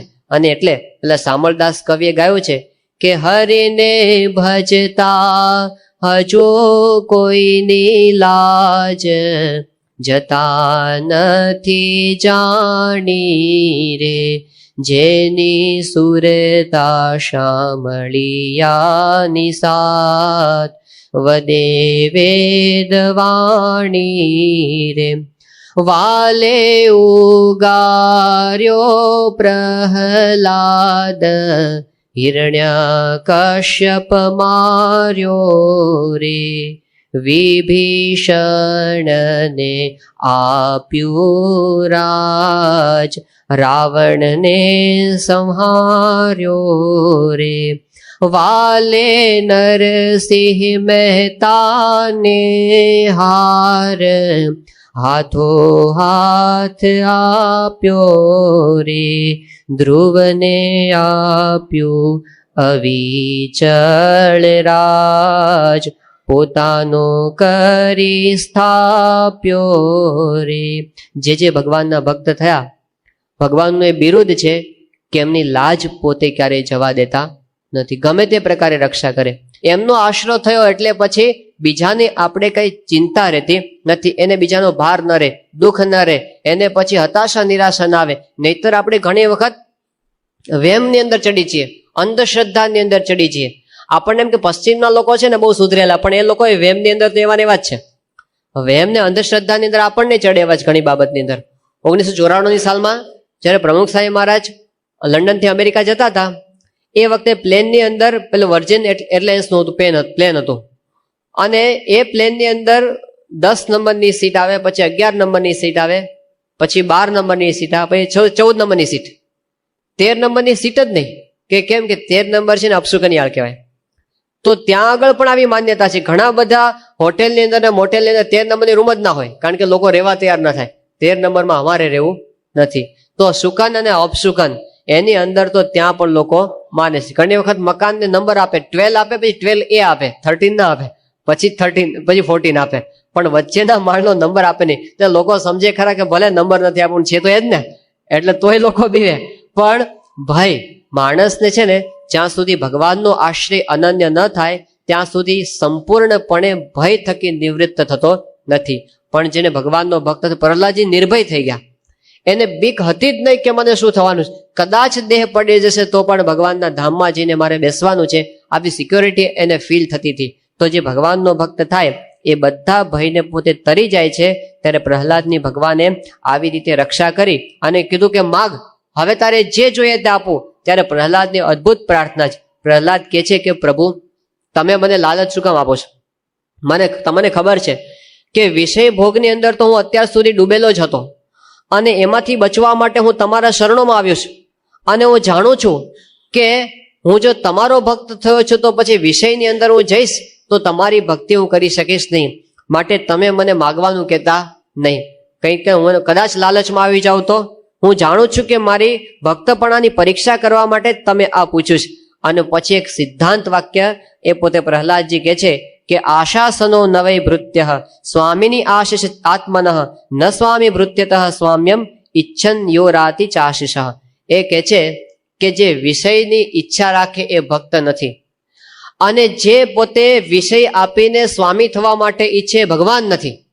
આ તો કેટલી મોટી વાત કરી દીધી કે જ્યાં આગળ પરચા પરચીનું પ્રતિપાદન થતું હોય અને એને જ મુખ્ય માનવામાં આવતા હોય એ કહે છે કે ત્યાં આગળ ભગવાનપણું પણ નથી ને ત્યાં ભક્તપણું પણ નથી. આ આપણા શાસ્ત્રોનો સિદ્ધાંત છે. ઘણી વખત આપણે આની અંદર ચડી જતા હોય છે કે તમારા ગુરુ પરચા કેટલા આપે એ તમે કહો. આપણે એની આગળથી જોઈ શકતા નથી, પણ તમે ગીતા વાંચો, રામાયણ વાંચો, ભાગવત વાંચો, ઉપનિષદ વાંચો, કોઈ જગ્યાએ સંતનું એવું લક્ષણ નથી બતાવવામાં આવ્યું કે જે પરચા બતાવે ને ભગવાન કહીએ, જે હાથમાંથી કંકુ ખેરવે ને ભગવાન કહીએ અથવા સંત કહીએ. એવું સંતોનું લક્ષણ ક્યાંય નથી. મીરાબાઈ અને નરસિંહ મહેતા, મીરાબાઈ અને નરસિંહ મહેતા કોને લોટરીના નંબર આપે કહો? પણ છતાં એ સંત છે. સંતપણું એવું નથી કે જેની અંદર તમને કંઈક ચમત્કાર બતાવે અથવા દીકરા આપી દે. ભગવાનને સંત દયાળુ છે, એ કૃપા કરીને આપી દે જુદી વસ્તુ છે, પણ એ એનું લક્ષણ નથી. એ તો ચમત્કાર બીજા પણ કોઈક બતાવી શકે, એમાં આધ્યાત્મિકતા નથી. ઘણી વખત આ માર્ગે ચડી જાય એટલે ધુતારા લોકોને પણ ઢોંગ કરવાનું સૂજે કે આવું કરીએ તો લોકો આપણને માને છે, એવું થઈ જાય ને. એક લેખકે પોતાના અનુભવનો પ્રસંગ લખેલો કે એકવાર એને બોટાદથી ભાવનગર જવાનું ટ્રેનમાં બેસીને, તો બોટાદ પોતે ટિકિટ બારી પર લાઈનમાં ઉભા હોય ટિકિટ ખરીદવા માટે. એની આગળ જ એક મહાત્મા હતા અને મહાત્માએ એની નજર સામે 32 ટિકિટો ખરીદી બોટાદથી ભાવનગરની. આમને લાગ્યું કે આ મહાત્માનો સંઘ બહુ મોટો લાગે છે, પણ ભગવાનનું કરવું એવું થયું કે જે ડબ્બામાં એ ભાઈ બેઠા હતા એ જ ડબ્બામાં પેલા મહાત્મા પણ આવીને બેઠા, પણ બીજું કોઈ હતું ને, એકલા હતા. એટલે આને બહુ આશ્ચર્ય થયું કે આટલી બધી ટિકિટો આને લીધી કોના માટે? પછી થયું કે આપણે પારકી પંચાયતમાં આપણે શું પડવું, જવા દો. એમ કરતા કરતા ભાવનગર તો આવી ગયું અને ભાવનગર રેલવે સ્ટેશન પર ઉતર્યા અને પછી ત્યાં જ્યાં બધા પેસેન્જર્સ બહાર નીકળતા હતા આખું ટોળું, અને એમાં પેલા મહાત્મા પણ આગળ ચાલ્યા. એટલે પેલા ટિકિટ ચેકરે ટિકિટ માગી. પેલા મહાત્માએ સામું જ ન જોયું એટલે પેલા ટિકિટ ચેકરે મોટે કીધું, હે મહાત્મા ટિકિટ બતાવો. એટલે પેલા જે મહાત્મા હતા એમ ઉભા રહી ગયા અને કેફમાં કે હમ તો ફકીર હે, ટિકિટ બિકેટમાં હમ કુછ નહીં જાનતે. એટલે પેલો વધારે અકળાયો. આમાં અકળાઈથી જવાબ આપ્યો ને એટલે બંને વચ્ચે ચડસા ચડસી થઈ. અને આવી જયારે બહુ ધમાલ થાય એટલે આપણે ત્યાં ટોળું તરત ભેગું થઈ જાય ને, એટલે 50 માણસ, 100 માણસ, 150 માણસ, 200 માણસ, ચારે બાજુ બધું ટોળું ભેગું થઈ ગયું. શું ચાલે? અને પેલો કોઈ રીતે માને નહીં. અને જ્યાં બહુ ચાલ્યું ને અને આને જોયું કે ઘણા બધા માણસો ભેગા થયા છે એટલે પેલો સામે ગયો. પેલા ફકીર હતા ને, સંત હતા, મહાત્મા હતા, અને કે ક્યાં તેરે કોઈ ટિકિટ ચાહીએ, લે એ ટિકિટ. અને હાથ ઊંચા કરીને આકાશમાંથી 32 ટિકિટનો ઢગલો. અને પેલો તો પગમાં જ પડી ગયો ટીસી કે આ તો કોઈક બહુ મોટા ચમત્કારી સંત લાગે છે. અને આટલું આખું ટોળું અને પછીની ભક્તિ છે ચાલુ થઈ ગઈ. આવા ચમત્કારો પણ જગતની અંદર થતા હોય છે, પણ એ ચમત્કારો કેવા લોકો ભોળાય છે આની અંદર.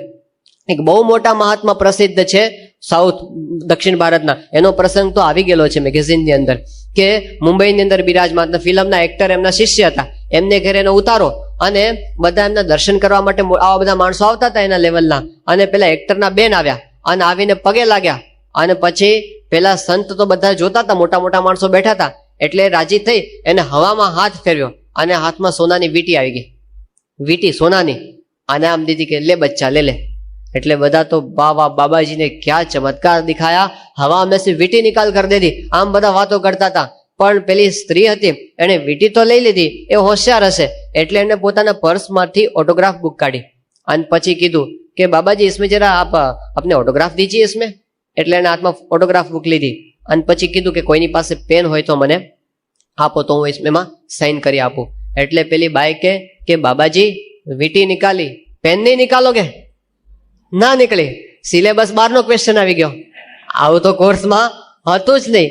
તો આવા નકલી ચમત્કારો બતાવનારા પણ જગતમાં એ આપણો લાભ લે છે. આપણે આ શાસ્ત્રના સિદ્ધાંતોને નથી સમજ્યા, આપણા ભોળપણનો લાભ. અને જ્યાં લોભિયા જાજા હોય ત્યાં ધુતારા ભૂખે મરે નહીં, એ ગુજરાતીમાં કહેવત છે. આવું બધું લોકોનું તંત્ર ચાલતું હોય છે. પણ શાસ્ત્ર તો કહે છે કે ખોટા ચમત્કાર જવા દો, સાચા ચમત્કાર હોય, સાચા, એની પણ આધ્યાત્મિક માર્ગમાં કોઈ કિંમત નથી.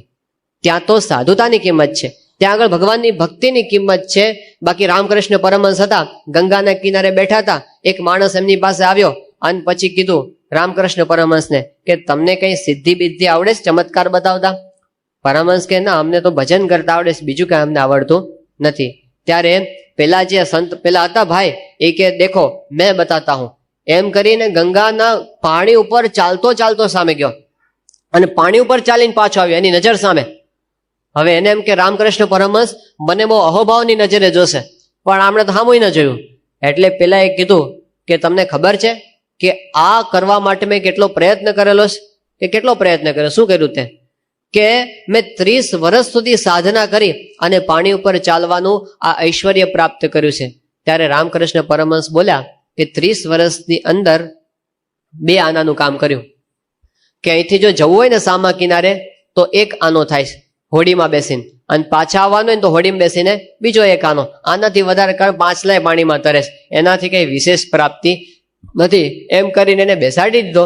પણ હકીકત એ છે કે ચમત્કારોની અંદર ઝાઝી શ્રદ્ધા રાખવી નહીં, પણ ભગવાનની ભક્તિની અંદર જ્યાં સદગુણો દેખાતા હોય ત્યાં શ્રદ્ધા રાખવી. આ સ્વામિનારાયણ ભગવાને સિદ્ધાંત આપ્યો. શ્રીજી મહારાજના એક સંત હતા વ્યાપકાનંદ સ્વામી, અને વિચરણ કરતા કરતા બોટાદની અંદર ગયા. તો ત્યાં બોટાદમાં હમીર ખાચરના દરબારમાં પહોંચ્યા અને જોયું કે દરબારમાં ઉદાસીનતા હતી બધે. ત્યારે એમને થયું કે કેમ આટલા બધા ઉદાસ છે? કે કોઈએ કીધું કે હમીર ખાચરની ઘોડી મરી ગઈ છે. કે એમાં આટલો બધો શોક કેમ કરો છો બધા?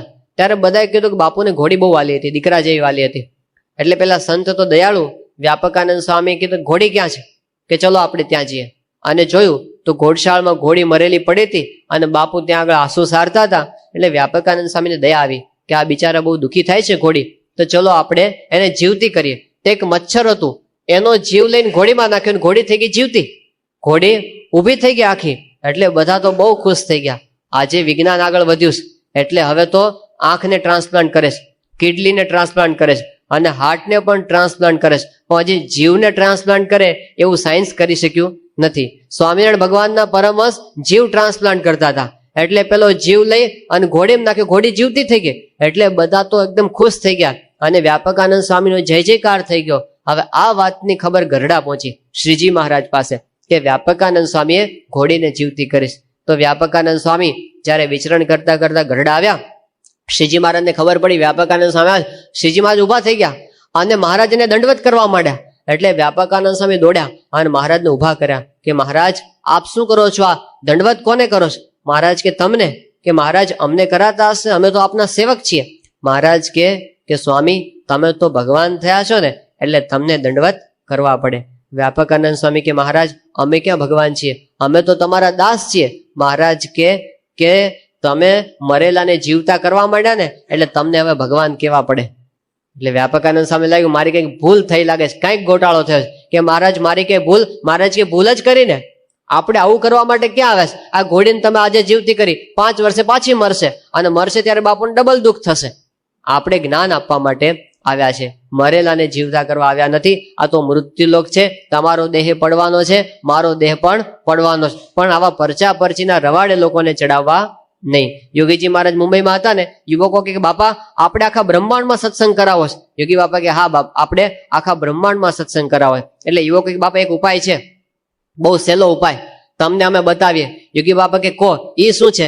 એટલે બધા યુવકો કે સ્વામી હમણાં જ છાપમાં પેલા રેડિયો પર સમાચાર આવ્યા છે કે અમેરિકાના પ્રેસિડેન્ટ જ્હોન કેનેડી એમનું ખૂન થઈ ગયું છે. અને અત્યારે આખી દુનિયાને ખબર પડી ગઈ કે જ્હોન કેનેડી મરી ગયા છે. હવે આપણે એવી જાહેરાત કરીએ કે અમારા યોગી બાપા એ જ્હોન કેનેડીને જીવતા કરશે. જો આપણે જાહેરાત કરીએ અને તમે જો જીવતા કરી દો, આખી દુનિયામાં સ્વામિનારાયણનો સત્સંગ થઈ જાય. એટલે યોગી બાપા ઘસવા માંડ્યા. એમની શૈલી હતી માથા ઉપર હાથ ઘસીને રસે. યોગી બાપા કે ગુરુ જો આપણે જ્હોન કેનેડીને આજે જીવતા કરીએ ને, તો આવતીકાલથી આ દાદર મંદિરમાં એટલા બધા મળદાઓની લાઈન થાય કે તમે કે જીવતો માણસ બેસી શકો નહીં. પછી તો બધાને જીવતા કરવાના થાય. કોને મરવું ગમે છે? પછી તો આખી ફેક્ટરી થઈ જાય કે મરેલાને જીવતા કરવાની ફેક્ટરી, એટલે BAPS સ્વામિનારાયણ સંસ્થા. હવે એ થોડું છે? આપણે આ લઈને નથી બેઠા. યોગી બાપા કે આપણે તો ભજન કરાવવા માટે આવ્યા છે. આપણે ભગવાનનો આશરો, અને એને જન્મ મરણ જ ટળી જાય એવું જ્ઞાન એને થઈ જાય પછી શું જરૂર છે? આ તો સંતનું કાર્ય આ છે. એ ક્યારે? એટલે પ્રહલાદજીએ કીધું કે જે પોતે પરચા બતાવીને પોતે સ્વામ્યમ ઈચ્છે છે એ પોતે હકીકતમાં સ્વામી નથી.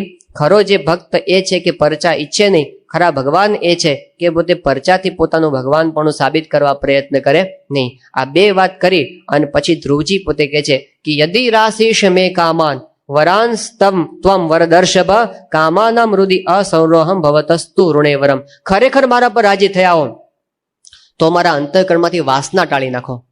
આ કામનાઓ બધી તમે ટાળી નાખો, કારણ કે દુઃખ માત્ર એ કામનાઓનું દુઃખ છે. આટલું કહી અને પ્રહલાદજી છે એ પોતે ભગવાન પાસે એમની પ્રસન્નતાના અધિકારી થઈ જાય છે. શોફનહોવર નામના એક જર્મન ચિંતક થયા છે. ઉપનિષદથી પોતે બહુ પ્રભાવિત થયા હતા. એમણે સુખનું એક ઇક્વેશન આપ્યું છે, H=O/D. Happiness =object divided by desire. Happiness શું છે? કે તમારી પાસે એક ઓબ્જેક્ટ હોય અને 5 ઓબ્જેક્ટની ડિઝાયર હોય તો સુખ 20% થઈ જાય, સુખ 0.2 થઈ જાય. પણ જો તમારી પાસે 5 ઓબ્જેક્ટ હોય અને 5ની ડિઝાયર હોય તો સુખ 1 થઈ જાય.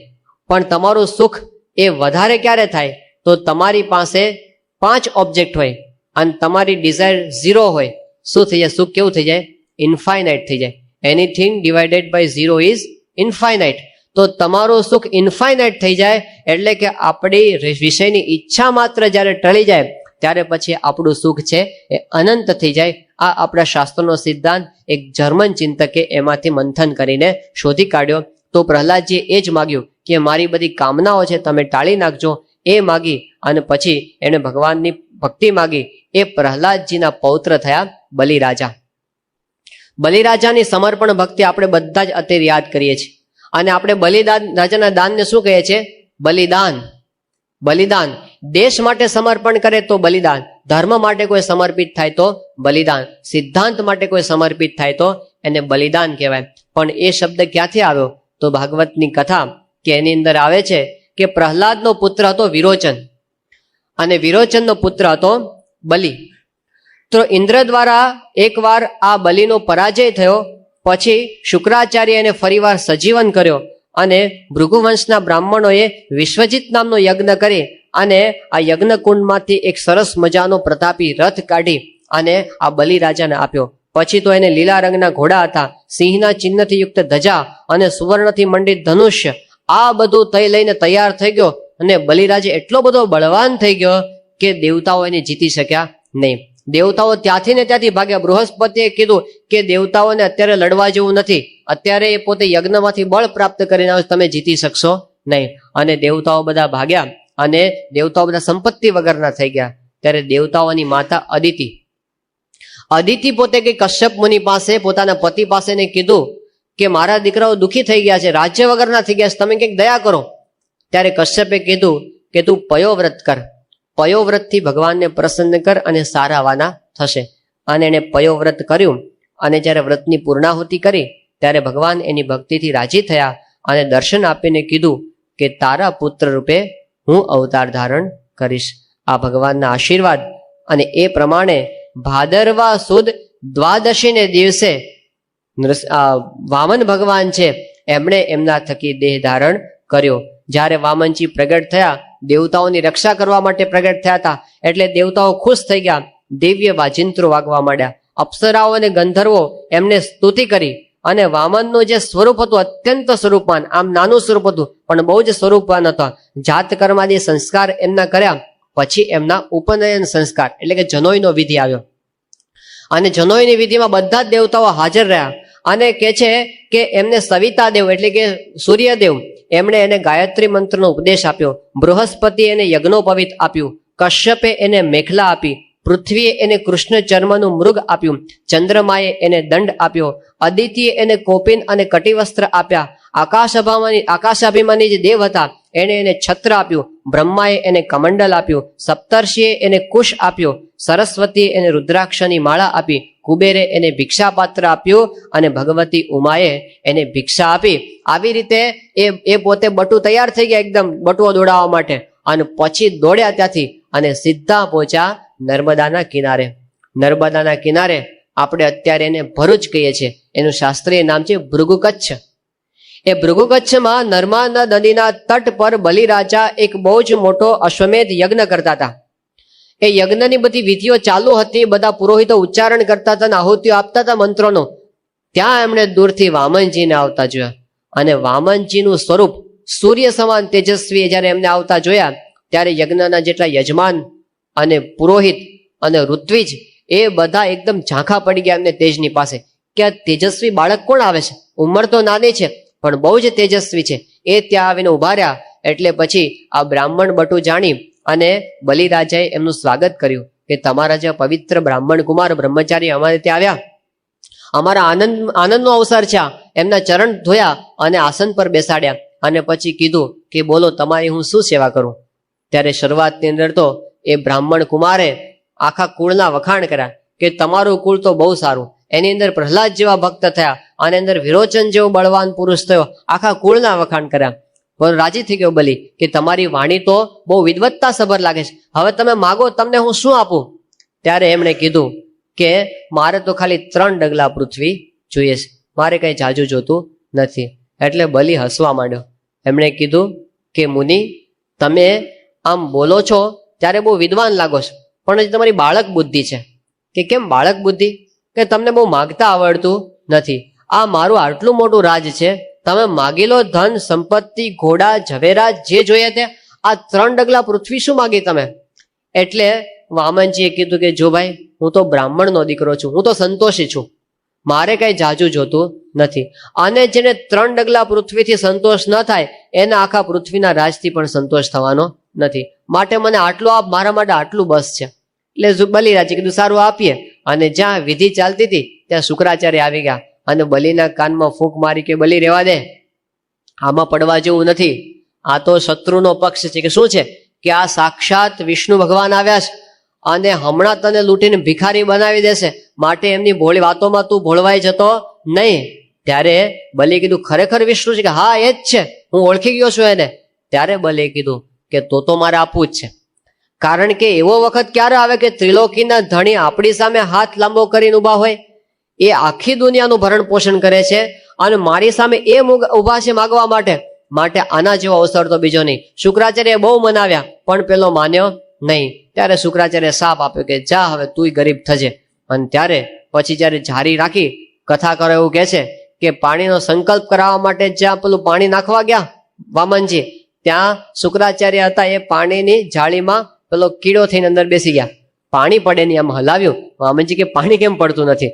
એટલે એને એક સળી લીધી અને પછી આમ નાખી આમ, અને શુક્રાચાર્યની એક આંખ છે ફૂટી ગઈ. શુક્રાચાર્ય કે પારકી પંચાયતમાં આપણી એક આંખ ગઈ, મૂકો પડતું, એમ કરીને બહાર નીકળી ગયા કે આમાં કઈ કરવા જેવું નથી. અને શુક્રાચાર્ય હજી સુધી કાણા કહેવાય છે. તો ત્યાં આગળ પછી ભગવાને સંકલ્પ કરાવ્યો કે અદ્યાત્ર માસોત્તમે માસે શ્રાવણ માસે શુક્લ પક્ષે શુભ પુણ્ય તિથૌ દ્વિતીયાયામ તિથૌ બુધવાસરે સર્વેષુ ગ્રહેષુ યથાશમ રાશિ સ્થાન, એમ કરીને સંકલ્પ કરાવ્યો કે હવેથી હું 3 ડગલા પૃથ્વી આપવાનો સંકલ્પ કરાવું છું. અને જ્યાં સંકલ્પ કર્યો એ સાથે પાણી નીચે પડ્યું અને વામનજીમાંથી વિરાટ બની ગયા.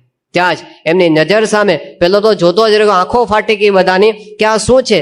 અને ત્યાં તો શંખ ચક્ર ગદા અને પદ્મથી યુક્ત આખું સ્વરૂપ એને દેખાયું. અને કેવું સ્વરૂપ હતું તો ભાગવત એનું વર્ણન કરે છે કે એનીથી પૃથ્વી આખી છવાઈ ગઈ, આકાશ ભરાઈ ગયું, દિશાઓ ભરાઈ ગઈ, સ્વર્ગ પાતાળ સમુદ્ર પશુ પંખી મનુષ્ય દેવતા ઋષિ આ બધા જ એમના શરીરની અંદર સમાઈ ગયા. અને એટલું બધું વિરાટ સ્વરૂપ હતું કે એક પગલાથી આખી પૃથ્વી ભગવાને માપી લીધી, બીજા પગલાથી આખું સ્વર્ગ છવાઈ ગયું. અને ભગવાન હસવા માંડ્યા. બલિરાજા સમજી ગયો કે મારી સાથે ચીટિંગ થયું છે, મને રીતસર છેતરવામાં આવ્યો છે. સમજી ગયા બલિ, પણ બલિ છે એ વખતે ગુસ્સે ના થયા, એને ભગવાનનો અભાવ પણ ના આવ્યો. આ બલિરાજાની વિશેષતા, એ પોતે હાથ જોડીને ઉભા રહ્યા ત્યાં આગળ અને આવી પરિસ્થિતિ જ્યારે હતી ત્યારે ત્યાં આગળ પ્રહલાદ આવીને ઉભા રહ્યા. પ્રહલાદજી એટલે બલિરાજાના દાદા, એટલે પોતાના દાદા સામે આવીને ઉભા રહ્યા. હવે પોતે એવી પરિસ્થિતિમાં હતો કે દાદાનું સન્માન થાય એમ નહોતું,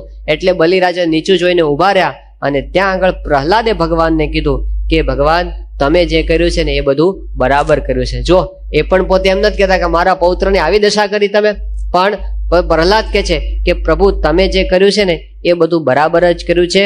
તમે જે સંપત્તિ આપી છે એ પણ સારું કર્યું છે, અને તમે જે લઈ લો છો એ પણ તમે સુંદર જ કર્યું છે. આ ભક્તની ભાવના કે ભગવાન જે કરે છે એ સારું જ કરે છે. પરમાદ્ભુત દિવ્ય વપોરુચિરમ રુચિરેંઘ્રિતલેંગુલયો રુચિર નખમંડલ બિંદુ નિભમ રુચિરમ રુચિરાધિપતેરખિલમ રુચિરમ. નિત્યાનંદ સ્વામી અષ્ટક બનાવીશ સ્વામિનારાયણ ભગવાન વિશે કે તમારું બધું જ રુચિર છે. તમે બોલો છો, ચાલો છો, ખાઓ છો, પીવો છો, તમે તિરસ્કાર કરો છો, તમે હસો છો, જે કાંઈ કરો છો, તમે સુખ આપો છો અને તમે દુઃખ આપો છો, એ બધું જ રુચિર છે, એ બધું જ સુંદર છે. આ ભક્તની ભાવના. અને પ્રહલાદે આવી પ્રાર્થના કરીને કીધું કે ભગવાન, તમે જે કર્યું છે એ બરાબર જ કર્યું છે. ત્યારે ભગવાન પોતે બલિરાજાની સામે જોયું કે બલિ, બોલ, હજી મારું એક પગલું બાકી છે, જો નહીં આપે તો નરકમાં જવું પડશે. ત્યારે બલિએ કીધું કે પ્રભુ, હવે તો મારું આ શરીર પૃથ્વીનો બનેલું છે, મારા મસ્તક ઉપર પગ તમે મૂકો. અને ભગવાને પગ ઉપર મસ્તક પર પગ મૂક્યો અને ત્રીજા બેઝમેન્ટમાં નાખી દીધો. સતલ, વિતલ અને સુતલમાં છેક નાખી દીધો એને. અને છતાંય એને ભગવાનનો અભાવ આવ્યો નહીં. ત્યારે ભગવાન બલિની ભક્તિ પર રાજી થયા અને કીધું કે બલિ, હવે તું અજય બની જઈશ. જા, તને હું સાવરણી ગોત્રની અંદર, તને સાવરણી મન્વંતરની અંદર હું તને ઇન્દ્ર બનાવીશ. ત્યાં સુધી આ સુતલની અંદર તારું રાજ્ય રહેશે અને તારા દરવાજે રહી અને અખંડ હું તને દર્શન આપીશ. તારો હુકમ કોઈ ફેરવી શકશે નહીં, અને જે તારો હુકમ ફેરવશે, મારું જે સુદર્શન ચક્ર એના ટુકડે ટુકડા કરી નાખશે. આવી રીતે ભગવાન એના પર પ્રસન્ન થઈ ગયા. શ્રીજી મહારાજે વચનામૃતમાં લખ્યું કે બલિરાજાને ભગવાને એક ઘડી માટે બાંધ્યા હતા, પણ બલિરાજાની ભક્તિરૂપી દોરીએ કરીને ભગવાન બંધાણા છે, તે આજ દિવસ સુધી છૂટી શક્યા નથી. ભગવાન અમથા બંધાય એવા નથી, પણ ભક્તિરૂપી દોરીએ કરીને બંધાઈ જાય છે. ત્યારે ભગવાન છે એ આ પ્રહલાદની ભક્તિથી બંધાઈ ગયા. ત્યારે એ જ્યારે આપણે જોઈએ ત્યારે આપણને ભક્તિની રીત જાણવા મળે કે ભગવાન કસોટી કરે ખરા ક્યારેક. ઘણી વખત શું થતું, એક વાર એવું થયું હતું યોગી બાપાના વખતની અંદર કે એક ભાઈનો કાગળ આવ્યો અને કાગળની અંદર કંઠી પણ આવી ભેગી ભેગી કવરની અંદર. અને પછી એમાં લખ્યું હતું કે તમે અત્યાર સુધીમાં મને આટલી મહાપૂજા કરવાનું કીધું, મેં બધી કરાવી, પણ મારું એકેય કામ થયું નથી, માટે મારા પૈસા પાછા મોકલજો. આવું લખ્યું હતું એની અંદર. એટલે યોગી બાપાએ મહંત સ્વામીએ કીધું કે ઓલો કાગળ સભામાં વાંચો.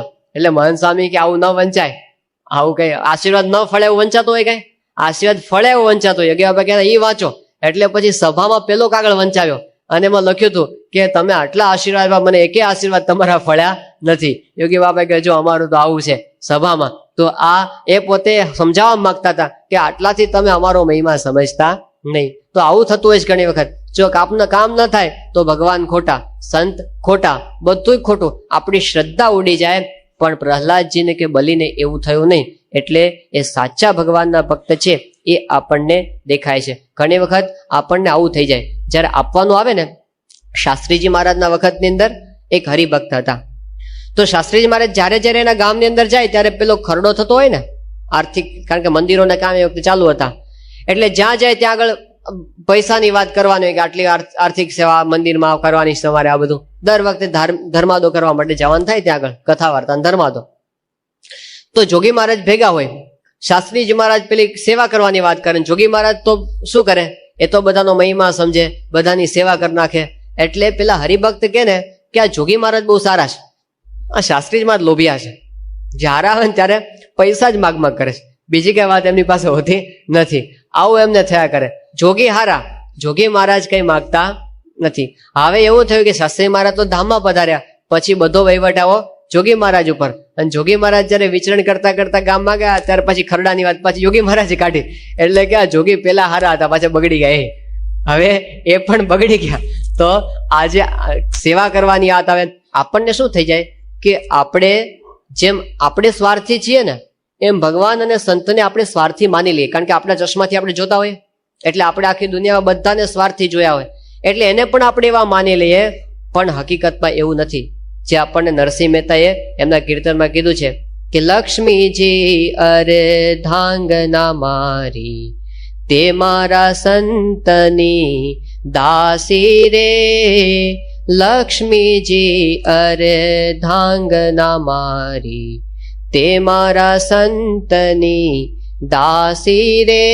કે છે કે લક્ષ્મીજી મારી ભલે અર્ધાંગના, સંતની તો એ દાસી છે, એની આજ્ઞા પ્રમાણે વર્તે. લક્ષ્મીની ક્યાં ખોટ છે? કો એ કરી શકે બધું, પણ આપણી સેવા લે છે એવું એ સમયે આપણને યાદ રહી શકે નહીં. થોડા સમય પહેલા પ્રસંગ બનેલો, સ્વામીશ્રી જયારે ચરોતરમાં પેલા વિચરણ કરતા હતા, એક વખત શું થયું કે વિચરણ કરતા કરતા બોચાસણ પધાર્યા. તો એ વખતે બોચાસણ સ્વામી રોકાયા હતા, અને ત્યાં 2 દિવસ પછી એક ભાઈનો કાગળ આવ્યો. વડોદરા જિલ્લાનો એક યુવક હતો અને પ્રવીણ એનું નામ હતું. એ કાગળની અંદર એમણે જે લખ્યું એ સ્વામીશ્રી જમવા બેઠા ત્યારે એની સામે વંચાયું. એણે એવું લખ્યું હતું કાગળમાં કે સ્વામી, તમે જ્યારે આ ખેડા જિલ્લામાં વિચરણ કરતા હતા ત્યારે ભેગો ભેગો હું પણ વિચરણમાં ફરતો હતો યુવક તરીકે. હવે પધરામણીમાં બધી ભેટ આવે, પેલી બધી એને પોચો ફાડીને પાછી આપવાની હોય, પણ મારા મનની અંદર એક વખત કંઈ એવો દાનત મારી બગડી, એટલે મેં 50 રૂપિયાની ચોરી કરી લીધી. પછી તો હું ફરતો ફરતો અહીં અમારે ઘરે આવી ગયો. પણ ગઈકાલે રાત્રે સપનામાં તમે આવ્યા અને સપનામાં કીધું કે આ ઠાકોરજીના પૈસા કહેવાય, ભગવાનના, આપણે રખાય નહીં, માટે 50 રૂપિયા છે ને તું પાછા મોકલી આપજે. એટલે હું તમારી માફી માંગુ છું અને આ 50 રૂપિયા હું તમને પાછા મોકલું છું, એવું એને કાગળની અંદર લખ્યું હતું. હવે સ્વામી જયારે જમતા હતા ને તેની પાસે આખો કાગળ વંચાવ્યા. તો જનમંગલ સ્વામી સામે બેઠા હતા. એણે સ્વામીને કીધું કે સ્વામી, તમે આ 50 રૂપિયા માટે ઓલા છોકરાને ત્યાં છેક સપનામાં દર્શન આપવા માટે ગયા, એના કરતા ટાટા બિરલાને એકવાર દર્શન આપી દીધા હોત તો તમારે તો સરખું જ ઐશ્વર્ય વાપરવાનું હતું ને, જેટલું અહીં વાપર્યું એટલું ત્યાં. તો અમારે આ બધું જોડી માગવાની ને આ બધું ગામડે ગામડે રખડવાનું બધું મટી જાય. સ્વામી કે આપણી આ જ રીત છે, આપણું માગવાનું ક્યારેય બંધ થવાનું નથી. આ ભક્તિ છે આપણી, એટલે એ એવું ક્યારેય કરશે નહીં. બાકી ધારે તો કરી શકે કે નહીં. શ્રીજી મહારાજે સમાધિ પ્રકરણ કરાવ્યું હતું સ્વામિનારાયણ ભગવાને, અને કેવું સમાધિ પ્રકરણ! મારા દ્રષ્ટિકરણે સમાધિ થઈ જાય. તો ચકલાને અને માછલાને મહારાજે સમાધિ કરાવી હતી, ચકલાને અને માછલાને. હવે એના કરતા ઇંગ્લેન્ડની રાણીને સમાધિ કરાવી હોત તો એને તો હરખું ઐશ્વર્ય વાપર. મહારાજ લોજની અંદર જયારે ફરતા હતા, જયારે નીલકંઠ વર્ણી વેશે, રોજ મહારાજ છાણા વીણવા માટે જાય નીલકંઠ વર્ણી. તો રોજ છાણા વીણવા જાય તો ગામની ભરવાડણો છાણા વીણવા માટે આવે. બંને વચ્ચે કોમ્પિટિશન થાય કે કોણ વધારે છાણ બધું ભેગું કરી દે, પેલા પોદળા બધા. તે પોદળા ભેગા કરવાની કોમ્પિટિશન થાય, પછી બધા વચ્ચે કરાર થયો કે આમ તો કઈ મેળ નહીં પડે. એટલે જે પેલા જે અને પેલું પોદળાની અંદર એક સાઠીકડું ભરાવી દે એની માલિકીનો થઈ ગયો. તો એમાંય પેલી ભરવાડણો તો જાજે નીલકંઠ વાણી તો એકલા બિચારા ક્યાંથી પહોંચી વળે. એટલે એમાં પણ પછી જયારે બહુ થવા માંડ્યું એટલે મહારાજે પછી ઐશ્વર્ય વાપર્યું. તો કોઈ ભરવાડણા પોદળો લેવા જાય ને તે પોદળામાં આખું બ્રહ્માંડ દેખાય. એટલે હોય બાપા કરીને ભાગે એટલે મારે જ પોદળો ઉપાડી લે. હવે શ્રીજી મહારાજે નીલકંઠ વર્ણીએ એક પોદળો વધારે લેવા માટે પોદળામાં બ્રહ્માંડ દેખાડ્યું હતું. તે કોઈક રાજાને કોઈક રાણીને બતાવ્યું પોદળા બ્રહ્માંડ આમ તો કેટલું બધું મળી જાત. પણ એને કઈ એ સંપત્તિની લાલસા નહોતી, એમને તો ભક્તપણું ખપે છે. બાકી એ ધારે તો પરચા પરચી કરી અને આખી દુનિયાને સત્સંગી કરી નાખે, પણ એમની ભાવના આપણું જીવનું રૂડું કરવું છે, આપણું અંદરથી પરિવર્તન કરવું છે. એમને કઈ પૈસાની પડી હોતી નથી. પણ આ જો આપણે ભૂલી જઈએ તો ઘણી વખત આપણે લાલચમાં પડી જઈએ, અને એ વખતે આપણે કદાચ સેવા કરીએ પણ સેવા કરતા કરતા આપણા અંતરમાં ડંખ રહી જાય કે મેં કર્યું ને ત્યારે આ થયું, જો હું હોત ન હોત તો આ થાત નહીં, એવો અહંકાર આપણી અંદર આવી જાય.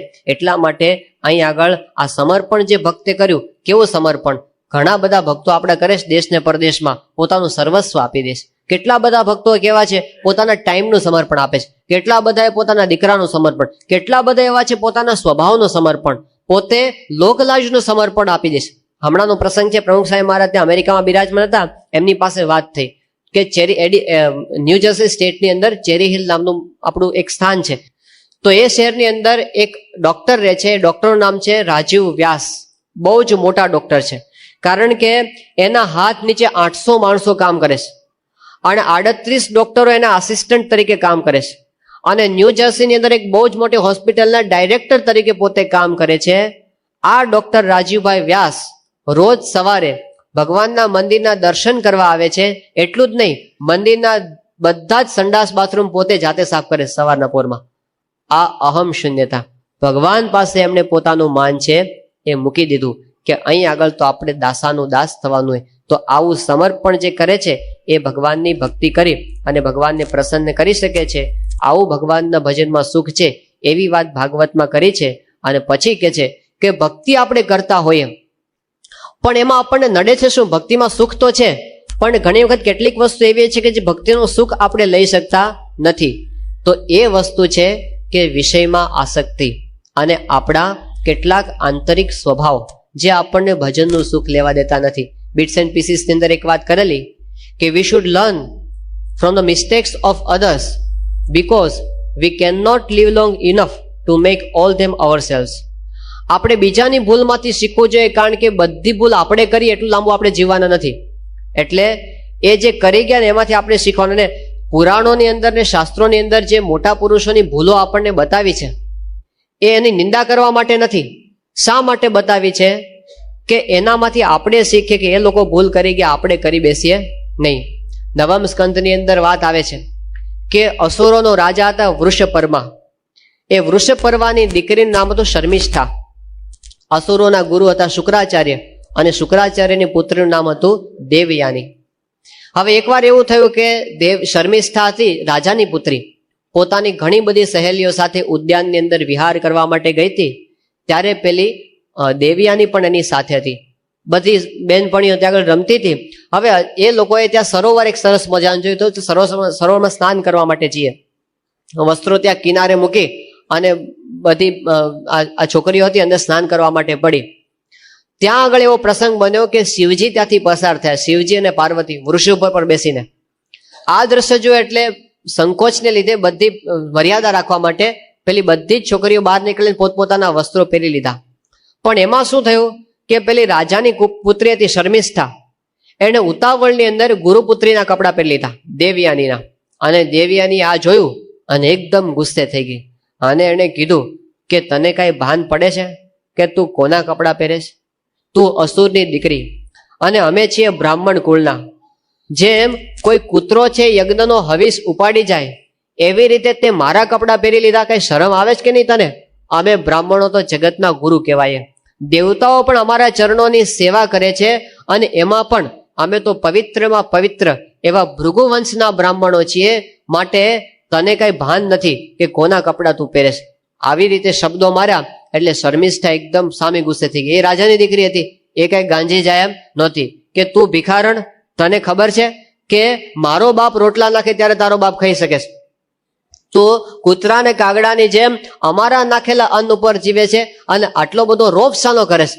માટે જા તને હું બતાવી દઉં છું. એટલે એને તો પોતાની 1000 સખીઓ હતી, બધાની મદદ લઈ અને દેવયાનીના કપડાં ખેંચી અને એને કૂવામાં નાખી દીધી, ઊંડા કૂવામાં. અને આ બાજુ પેલી સખીઓ બધી જતી રહી, શર્મિષ્ઠા એની બધી બેનપણીઓ. આ બાજુ એવું થયું કે યયાતિ નામનો એક રાજા હતો અને એ જંગલની અંદર નીકળ્યો હતો વિહાર કરવા માટે, શિકાર કરવા. અને એને તરસ બહુ લાગી હતી. એ પાણીની શોધ કરતો ત્યાં કૂવો જોયો એને, અને કૂવામાં જે ડોક્યું કર્યું ત્યાં તો દેવયાની અંદર હતી. એને જે કોઈ સ્ત્રી અંદર છે.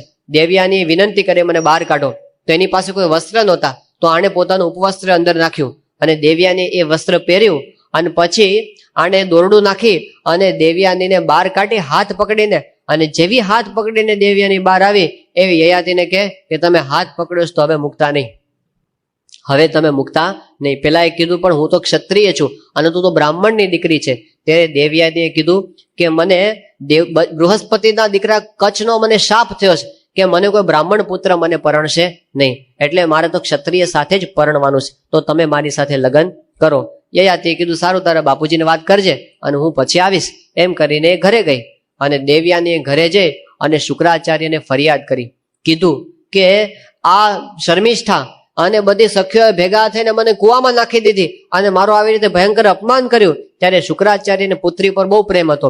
એ એકદમ ગુસ્સે થઈ ગયા કે જવા દો, આપણે આ રાજ્યમાં રહેવું જ નથી. એ તો પોતે જવા માટે તૈયાર થઈ ગયા. વૃષપર્વા રાજાને ખબર પડી કે શુક્રાચાર્ય જાય છે.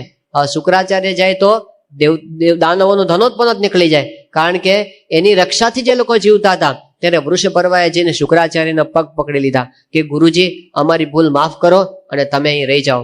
ત્યારે શુક્રાચાર્યએ કીધું કે મારી દીકરીની ઈચ્છા પૂરી થાય તો હું અહીંયા રહું, એને તમે સંતોષ પમાડો તો અહીંયા રહો. ત્યારે દેવયાનીને પૂછ્યું કે બોલ તારી શું ઈચ્છા છે? દેવયાનીએ કીધું કે મારી એ ઈચ્છા છે કે હું જ્યાં પરણીને જાઉં ત્યાં આગળ શર્મિષ્ઠા મારી દાસી થઈને મારી ભેગી આવે. હવે શર્મિષ્ઠાને આ વાતની ખબર પડી, પણ એને પોતાના કુળને બચાવવું હતું, પોતાના પિતાને, એટલે એમણે કીધું કે ભલે હું એ સહન કરીશ. અને યયાતિ સાથે લગ્ન થયા દેવયાનીના, અને શર્મિષ્ઠા છે એ ચાકરડી બનીને એની સાથે તે દાસી તરીકે ગઈ અને એનો સંસાર ચાલ્યો. તો પછી યયાતિને દેવયાની થકી 2 પુત્રો થયા, એકનું નામ યદુ અને બીજો તુર્વસુ. અને શર્મિષ્ઠા થકી એને 3 પુત્રો થયા, દ્રુહ્યુ, અનુ અને પુરુ. પણ જ્યારે દેવયાનીને ખબર પડી કે આ શર્મિષ્ઠા સાથે પણ યયાતિને વ્યવહાર ચાલે છે, એટલે એને ફરી ગુસ્સો ચડ્યો અને પોતાના પિતાને ત્યાં ભાગીને આવી ગઈ. પેલો પાછળ આવ્યો યયાતિ એને મનાવવા માટે. શુક્રાચાર્યને ખબર પડી કે જમાઈએ આવી રીતે મારી દીકરીને દગો દીધો. તરત એમણે શાપ દીધો કે તું અત્યારે ઘરડો બની જા. વૃદ્ધ બની ગયો, અકાળે વૃદ્ધત્વ આવી ગયો યયાતિને. ત્યારે યયાતિએ પ્રાર્થના કરી કે ગુરુજી મારે તો હજી ઘણા વિષય ભોગવવાના છે અને મને હજી તૃષ્ણા શાંત નથી થઈ, માટે મને ગમે તેમ કરીને યુવાની પાછી આપો. ત્યારે શુક્રાચાર્યએ કીધું કે હવે તો યુવાની પાછી આવે નહીં, પણ જા તને બીજો કોઈક યુવાની દાનમાં આપે તો યુવાની આવે તને, અને તને જે યુવાની આપે એ ઘરડો થઈ જાય. હવે તારે જેની પાસેથી લેવે એની પાસેથી લે. તો પેલો ઘરે આવ્યો, પોતાના પુત્રોને ભેગા કર્યા, 5 પુત્રોને, કે દીકરાઓ મારે હજી વિષય ઘણા ભોગવવાના બાકી છે, તો તમારામાંથી કોક મને યુવાની આપો. તો મોટા 4 દીકરાઓએ ના પાડી દીધી કે અમારે બાકી છે હજી, એટલે અમે આપશું નહીં. પણ નાનો દીકરો પિતૃભક્ત હતો, એટલે પુરુએ વાત કરી કે ભલે પિતાજી મારી યુવાની તમે લઈ લો. એટલે એમની યુવાની લઈ યયાતિ યુવાન બન્યો. અને ફરી વખત ભાગવત કહે છે કે 1000 વર્ષ સુધી એને વિષયો ભોગવ્યા અને પછી એને ભયંકર પસ્તાવો થયો કે આટલા બધા વિષય ભોગવ્યા છતાં પણ મને શાંતિ તો થતી જ નથી, હજી તૃપ્તિ તો થતી જ નથી. એ કહે છે કે જે પુરુષ તૃષ્ણાવાળો છે એના માટે કદાચ આખી પૃથ્વીનું ધન આપી દો તો પણ શાંતિ થતી નથી. યદ પૃથિવ્યામ વ્રીહ્યવમ હિરણ્યમ પશવ સ્ત્રીય, આ બધું ભેગું કરો તો પણ ન દુહ્યંતી મન પ્રીતિમ પુંસઃ કામ હતસ્યતે. જે માણસ કામથી હણાયેલો છે ને એને કોઈનાથી શાંતિ થવાની નથી. અને પછી કહે છે કે ન જાતુ કામ કામાનામ ઉપભોગેન શામ્યતિ, તમે ગમે એટલા ભોગ ભોગવશો એનાથી કઈ તૃપ્તિ થવાની નથી. એમ કરી અને પછી એમણે પોતે વૈરાગ્ય લીધો અને ભગવાનનું ભજન કરીને પરમપદને પામ્યો. તો યયાતિની કથા આપણને એ સમજાવે છે કે વિષયના ભોગમાં તૃપ્તિ થવાની નથી, એમાંથી પાછા વળતા આપણે શીખવું. આ એક આસક્તિ આપણને ભગવાનના ભજનના સુખમાં નડે છે. અને બીજો એક મોટો સ્વભાવ નડતો હોય તો એ છે અહંકારનો સ્વભાવ. અહમ અને મમત્વ રૂપી માયા એ આપણને નડે છે. 4th સ્કંધની અંદર વાત આવે છે કે એકવાર પ્રજાપતિઓની સભા ભરાઈને બેઠી હતી અને ત્યાં બધા જ દેવતાઓ બેઠા હતા અને દક્ષ પ્રજાપતિ એ સભાની અંદર આવ્યા. આટલા મોટા પ્રજાપતિ આવ્યા એટલે બધા જ દેવતાએ ઊભા થઈને એમનો સત્કાર કર્યો. પણ એક શિવજી એવા હતા કે જે પોતે ધ્યાનમાં હતા એટલે ઊભા થઈ શક્યા નહીં. દક્ષે આ જોયું કે બધા ઊભા થાય છે ને પેલો શિવજી છે ઊભા થતા નથી, એટલે એકદમ ગુસ્સો આવી ગયો. ત્યાં ને ત્યાં ક્રોધમાં આવી ગયા અને પોતે કીધું કે બધા સાંભળો સાંભળો, આ બધી દેવતાઓની સભા ભરાઈને બેઠી છે અને બધા પ્રજાપતિઓ છે, પણ આ નિર્લજ્જ મહાદેવ એને શિષ્ટાચારનું પણ ભાન નથી કે કેવી રીતે વિવેક કરાય. મેં મારી પુત્રી આ શિવને પરણાવી છે, પણ એ તો કેવું છે કે જેમ શુદ્ર છે વેદ લઈને જાય એવી રીતે મારી પુત્રીને લઈ ગયો છે. એ સદા અપવિત્ર રહે છે, ભયંકર સ્મશાનની અંદર રહે છે, ભૂતોની અંદર એ પોતે રહે છે, શરીર ઉપર રાખ ચોળીને રહે છે, ખોપરીની માળા પહેરે છે, અને એ તો ખાલી નામનો જ શિવ છે, આને તો યજ્ઞનો ભાગ પણ મળવો જોઈએ નહીં. આટલું બધું કહી અને પોતે ત્યાં જ પગ પછાડીને દક્ષ પ્રજાપતિ પાછા જતા રહ્યા. વાતાવરણ એકદમ તંગ બની ગયું, ચારે બાજુ વાતાવરણ ગુસ્સાવાળું બની ગયું. હવે ભૃગુઓ હતા, બધા ભૃગુ વંશવાળા, એ બધા દક્ષના પક્ષના, એ બધા શિવની ઠઠ્ઠા કરવા માંડ્યા. આ બધું જોયું એટલે નંદી એકદમ ક્રોધિત થઈ ગયા. ભગવાન શિવજીના સેવક નંદી એકદમ ગુસ્સે આવી ગયા અને નંદીએ ત્યાં ને ત્યાં સાપ ફટકાર્યો કે તમે બધા કર્મકાંડીઓ તમને ક્યારેય આત્મજ્ઞાન પ્રાપ્ત થશે નહીં અને ભિખારી બનીને જગતની અંદર રખડા કરશો. આવી જ્યારે શાપ દીધો ત્યારે ભૃગુએ સામો શાપ ઠપકાર્યો. એણે કીધું કે તમે બધા પાખંડ માર્ગવાળા બનશો. આવી રીતે પરસ્પર શાપ થયા, વાતાવરણ આખું ડોળાઈ ગયું. એટલે શિવજી પણ ઉદાસ થઈને ત્યાંથી કૈલાસની અંદર જતા રહ્યા. હવે આ પ્રસંગને ઘણો બધો સમય વીતી ગયો. એ દરમિયાન દક્ષ પ્રજાપતિનો ગુસ્સો હજી ઓછો થયો નહોતો. એને શિવનું અપમાન કરવું હતું એટલે એમણે એક બહુ જ મોટા યજ્ઞનું આયોજન કર્યું અને યજ્ઞમાં તમામ દેવતાઓને એને બોલાવ્યા, એક માત્રને બોલાવ્યા નહીં. અને એ કોણ હતા? મહાદેવ. આમંત્રણ જ નહીં. આ બાજુ યજ્ઞનો પ્રારંભ થયો એટલે બધા દેવતાઓની ફ્લાઇટ કૈલાસ ઉપરથી જ જાય અને એ જોવે. પેલી પાર્વતીજી જોતા હતા કે ફલાણા, બધાને પૂછ્યું તમે ક્યાં જાઓ છો? એટલે તમને ખબર નથી, તમને ખબર નથી, તમારા પિતાજીએ યજ્ઞ શરૂ કર્યો છે અને ત્યાં અમે જઈએ છીએ. હવે સતી આવી રીતે પોતાના પિતાને તે યજ્ઞ થતો હોય અને બધા જ જતા હોય, જવાની ઈચ્છા થાય કે નહીં કે મારે મારા માતૃશ્રીને મળવું છે, માસીઓને મળવું છે, બહેનોને મળવું છે અને ત્યાં આગળ યજ્ઞનો આટલો ઉત્સવ છે, જવું છે. એટલે શિવજી પાસે જઈને કીધું કે આપણે જઈએ આ દક્ષના યજ્ઞમાં. શિવજી કે અત્યારે જવા જેવું નથી, કારણ કે મને આમંત્રણ ન આપવા માટે જ આ યજ્ઞ કર્યો છે. પણ કે આમાં તો જવાય કે આપણને આમંત્રણ નથી ને કેવી રીતે જવાય? ત્યારે કીધું પાર્વતીએ કે બાપને ત્યાં આમંત્રણની શું જરૂર, પિતાને ત્યાં જવું એમાં કે આમંત્રણની જરૂર નહીં. શિવજીએ ઘણું કીધું પણ પાર્વતી માન્યા નહીં. એ આમ બહાર જાય, માને સતી બહાર જાય અંદર આવે, બહાર જઈને અંદર આવે, આમ ગયા વિના રેવાય નહીં પાછું. પછી તો એવા ગુસ્સે થઈ ગયા એટલે પરમિશન વગર જ હાલતા થઈ ગયા પોતે. તો જયારે સતીને જતા જોયા એટલે પછી તો નંદી પણ પાછળ ચાલ્યો અને શિવજીના હજારો સેવકો પછી સતીની પાછળ ચાલવા માંડ્યા. ઢોલ નગારા વગાડતા વગાડતા સતીની સાથે ચાલ્યા. સેવકો એમને ઉચકીને નંદીની ઉપર બેસાડી દીધા અને આખી સવારી છે એ જયારે દક્ષના યજ્ઞમાં આવી પોતાની બહેનો અને માતાઓને જોઈને બહુ રાજી થઈ. પણ દક્ષે એના સામું પણ જોયું નહીં, એનું સ્વાગત પણ કર્યું નહીં અને એનો અનાદર કર્યો. સતીએ જોયું કે યજ્ઞમાં બધા દેવતાઓનો ભાગ છે પણ મહાદેવ શિવજીનો ભાગ યજ્ઞમાં નથી. અને આ જોઈ અને એકદમ ગુસ્સે થઈ ગયા કે તમે બધા મહાદેવને ભૂલી ગયા છો અને એનો આવો તમે તિરસ્કાર કર્યો છે.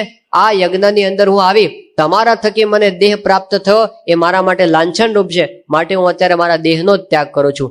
ત્યાં આગળ પોતે ઉત્તર દિશામાં મુખ રાખીને બેસી ગયા અને આચમન લીધું અને સંકલ્પ કર્યો. પોતાના શરીરમાંથી જ અગ્નિ પ્રગટ કરી અને સતી ત્યાંને ત્યાં બળીને રાખ થઈ ગયા. આ બાજુ હાહાકાર થઈ ગયો. શિવજીના બધા ગણો ગુસ્સે થઈ ગયા અને યજ્ઞમાં તોડફોડ એને શરૂ કરી દીધી.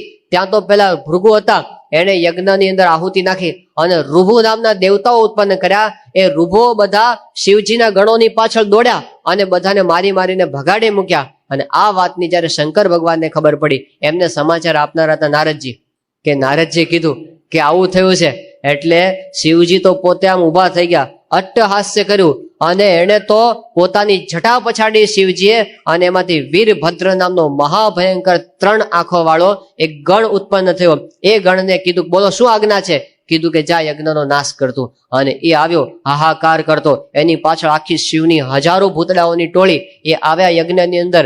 આવીને ધડાધડ યજ્ઞ મંડપને કેળો અને પાંદડા ને આમ તેમ બધું તોડી નાખ્યું. અને પછી તો એમને દક્ષને પકડ્યો અને દક્ષને પકડીને નીચે પટક્યો અને યજ્ઞના પશુઓને જે શસ્ત્રથી મારતા હતા એ શસ્ત્રથી આ દક્ષનું માથું કાપીને યજ્ઞકુંડની અંદર હોમી દીધું. અને બધા જ શું થયું? દેવતાઓ ભેગા થઈ ગયા, બ્રહ્મા ત્યાં આગળ આવી ગયા અને કીધું આ તો મહાદેવજી કોપાયમાન થયા, મહા અનર્થ થઈ ગયો.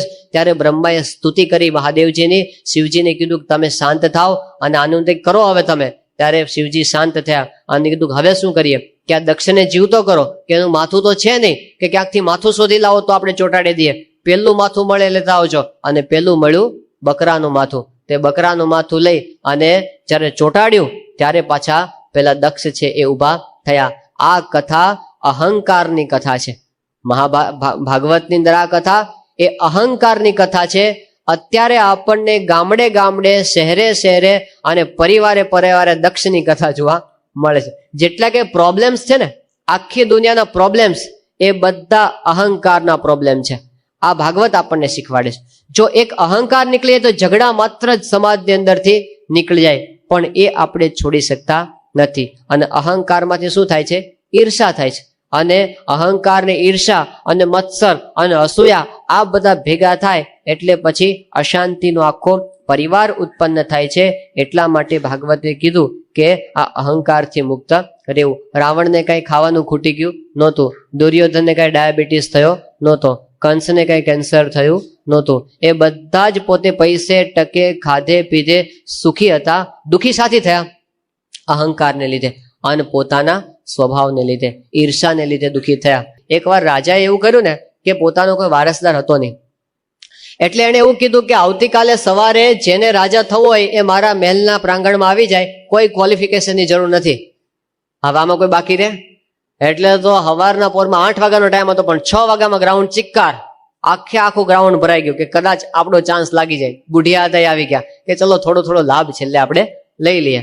એટલે આવીને બેસી ગયા અને રાજા પોતે 8 વાગ્યાનો સમય થયો એટલે મહેલની અટારી પર ઓહો આટલા બધા એમ્પ્લોઈઝ આવ્યા. એને ઉપરથી જાહેરાત કરી કે હું જાહેરાત કરું છું કે આમાં તમારા બધામાંથી મારે સિલેક્શન કરું કે ભગવાન કરે સારું. એટલે અહીંથી એક ફૂદું નાખું છું નીચે, ફૂદું. એ ફૂદું જેના ઉપર પડે એ રાજા. એમ કરીને પોતે કીધું જેના પર ફૂદું પડે અંદર આવજો, મહેલમાં હું બેઠો છું અને તમારી વિધિ બધી થઈ જશે. જઈને બેઠો નિરાતે, હમણાં 5 મિનિટમાં કોઈક આવશે. પણ 5 મિનિટમાં 10 મિનિટથી તો કોઈ આવ્યું નહીં, 15 મિનિટ થઈ તો કોઈ આવ્યું નહીં, અડધો કલાક થયો તો કોઈ આવ્યું નહીં, પોણો કલાક ના. પેલો રાજા કોઈ આવતું કેમ નથી કોઈ?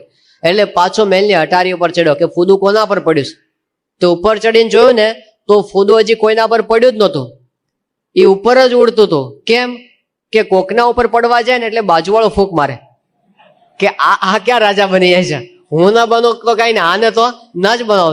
તે આખા દરબારમાં ફૂંકા ફૂંક ચાલતું હતું. પેલો પેલાને ફૂંક મારે, પેલો પેલાને ફૂંક મારે. હું આગળ ન વધુ તું કઈ નહીં, પણ તને તો વધવા દઉં નહીં. જેમ શિવજી પ્રસન્ન થયા ભગત ઉપર કે માગ, જે માગે આપો, એક શરત છે, તારા કરતા પાડોશીને ડબલ મળશે. પેલો કે પણ મેં તપશ્ચર્યા કરી, પાડોશીને શેનું મળે? શિવજી કે ભાઈ તને હું ઓછું કરવાનું નથી, તું 1 લાખ માગીશ તો હું કઈ 1 રૂપિયો ઓછો કરવાનો નહીં, તને તો મળશે જ, આ તો પાડોશીને ડબલ મળશે એટલું જ, એમાં તને શું વાંધો છે, તું માગી લે ને માગવા હોય એટલા. પણ પેલો કે વેઇટ, તો મારે 1 દિવસ વિચાર કરવો પડશે, જરા મંથન કરીને આવું. અને બીજે દિવસે સાંજની 7 વાગ્યાની એપોઇન્ટમેન્ટ લીધી અને ઘરે ગયો અને પછી બધી પૂર્વ આખો દિવસ વિચાર કર્યો શું માગું. અને પછી 7 વાગે બરાબર ગયો અને શિવજી પધારે કે બોલ શું વિચાર કર્યો છે? કે બસ તૈયાર છે, આપવા તૈયાર? કે હા. કે 3 વરદાન છે. શું બોલ? કે મારો 1 હાથ કપાઈ જાય, 1 પગ કપાઈ જાય, 1 આંખ ફૂટી જાય, બસ આટલું મારે જોઈએ. પણ કે હારું માગ ને. ના બસ કે આમાં જ મને શાંતિ છે. શું શાંતિ? કે પાડોશીના 2 પગ કપાય, એના 2 હાથ કપાય, એને 2 આંખો જાય, એટલે બીજાના દુઃખની અંદર હું સુખી થઈશ. આ દુર્યોધનની વૃત્તિ. દુર્યોધન સુખી શું થતો હતો કે બસ પાંડવો વનમાં ભટકતા હોય એ જોઈને મને જેવો આનંદ આવે છે એવો મને બીજે ક્યાંયથી આનંદ આવતો નથી. તો કોકના દુઃખને જોઈને રાજી થવાની આ વૃત્તિ, આસુરી વૃત્તિ, એ આપણી અંદર જે પડેલી છે એ સુખ લેવા દેતી નથી. તો ભગવાનના ભજનની અંદર આવા સ્વભાવ બધા આપણને નડે છે. પરિવારની અંદર પ્રશ્ન શેના હોય છે? સ્વભાવના, અહંકારના. પ્રમુખ સાહેબ મહારાજ પેલી વાત કરે છે સાસુ વહુના ઝઘડાવાની. કેવું હતું કે ડોશીમાં હતા ને સાસુ, એ બહાર ગયા હતા અરે ખેતરે ઘાસ કાપવા માટે. અને જયારે ઘાસ વાટીને ભારો લઈને પાછા આવતા હતા ને તો રસ્તામાં બાજુના ગામનો બ્રાહ્મણ આવ્યો સામો. કે ભૂદેવ ક્યાં જઈ આવ્યા? કે માજી તમારા ગામમાં ગયો હતો. કે શેના માટે ગયા હતા? કે ભિક્ષા માંગવા ગયો હતો, લોટ લેવા. કે અમારે ઘેર તમે ગયા હતા કે નહીં? કે હા તમારે ઘેર ગયો હતો ને. તે શું તમારે વહુ હતા એમણે કઈ તમને આપ્યું કે ના આપ્યું? કે ના, મને ના પાડી દીધી એમણે. એટલે પેલા ડોશીમાં ગુસ્સે થઈ ગયા કે આજકાલની આવેલી એને શું ના પાડવાનો અધિકાર છે, ચાલો મારી સાથે. એટલે પેલા તો રાજી થઈ ગયા બ્રાહ્મણ કે હા માજી તો આપણને બરાબર નું આપી દે. કે હાલો. એ ભેગા હાલ્યા એટલે માજીની થેલી ઉંચકવા લાગ્યા કે લાવો ઉંચકવા લાગો. એ ભેગા હાલ્યા અને ઘરે આવ્યા અને પછી ભારો નાખ્યો ખૂણામાં અને થેલી લીધી અંદર ગયા કે વહુ બહાર આવો તો. એટલે બહાર આવ્યા એટલે કે આ બ્રાહ્મણ આવ્યો તો આપણે ઘરે? કે હા આવ્યો તો ને. કે શું પછી કઈ લોટ તે આપ્યો? કે ના, મેં ના પાડી દીધી. અને પેલા ડોશીમાં ગુસ્સે થઈ ગયા, આજકાલને આવેલી ઘરમાં તારો અધિકાર છે, તને શેનો ના પાડવાનો અધિકાર? તું શાની ના પાડે? ના પાડું તો હું પાડું. પછી પેલા બ્રાહ્મણને કે જા જતો રે, નહીં મળે. આટલું જ હતું. ના પાડું તો હું પાડું, તું શાની ના પાડી જાય?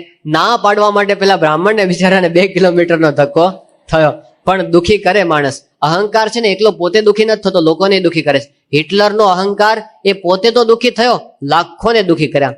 ઈદી અમીનનો અહંકાર પોતે તો દુઃખી થયો, લાખોને દુઃખી કર્યા. તો કોઈક નેતાનો અહંકાર એ પોતે દુઃખી થાય એટલું નહીં, પણ બીજા લાખોને દુઃખ, આખા દેશનું પતન થઈ જાય એક વ્યક્તિના અહંકારને લે.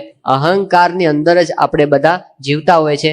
એટલે સારું થતું હોય તો હું જ કરું, કોક શેનો જશ ખાટી જાય એ આપણે સહન કરી શકીએ. કોક રાજકીય પાર્ટી સારું કરે એટલે બીજા પક્ષવાળા ખમી શકે નહીં. એ શેના સારું કરી જાય, એ શેનો જશ ખાટી જાય, તો સારું કામ હોય તો પણ હું થવા દઉં નહીં. આવો આપણે ત્યાં થાય કે દુનિયામાં છે, એ માણસનો સ્વભાવ છે. પણ એ જ્યાં સુધી હશે ત્યાં સુધી સમાજની, દેશની કે પરિવારની પ્રગતિ થઈ શકે નહીં. અને ભજનમાં તો સુખ આવે જ નહીં. તો એ જો આપણે છોડીએ, ભાગવત કહે છે કે દક્ષ પ્રજાપતિ જેવા આપણે થવું નહીં. નહીતર શેનું મોઢું થશે? બકરાનું મોઢું આપણું થશે અને દુઃખી થવું પડશે. બીજાને પણ આપણે દુઃખી કરીશું. એ સ્વભાવથી મુક્ત કઈ રીતે થવું એની વાત પંચમ સ્કંદમાં જે કરી છે એ આપણે આવતીકાલે સાંભળીશું. શ્રી સ્વામિનારાયણ ભગવાનની જય.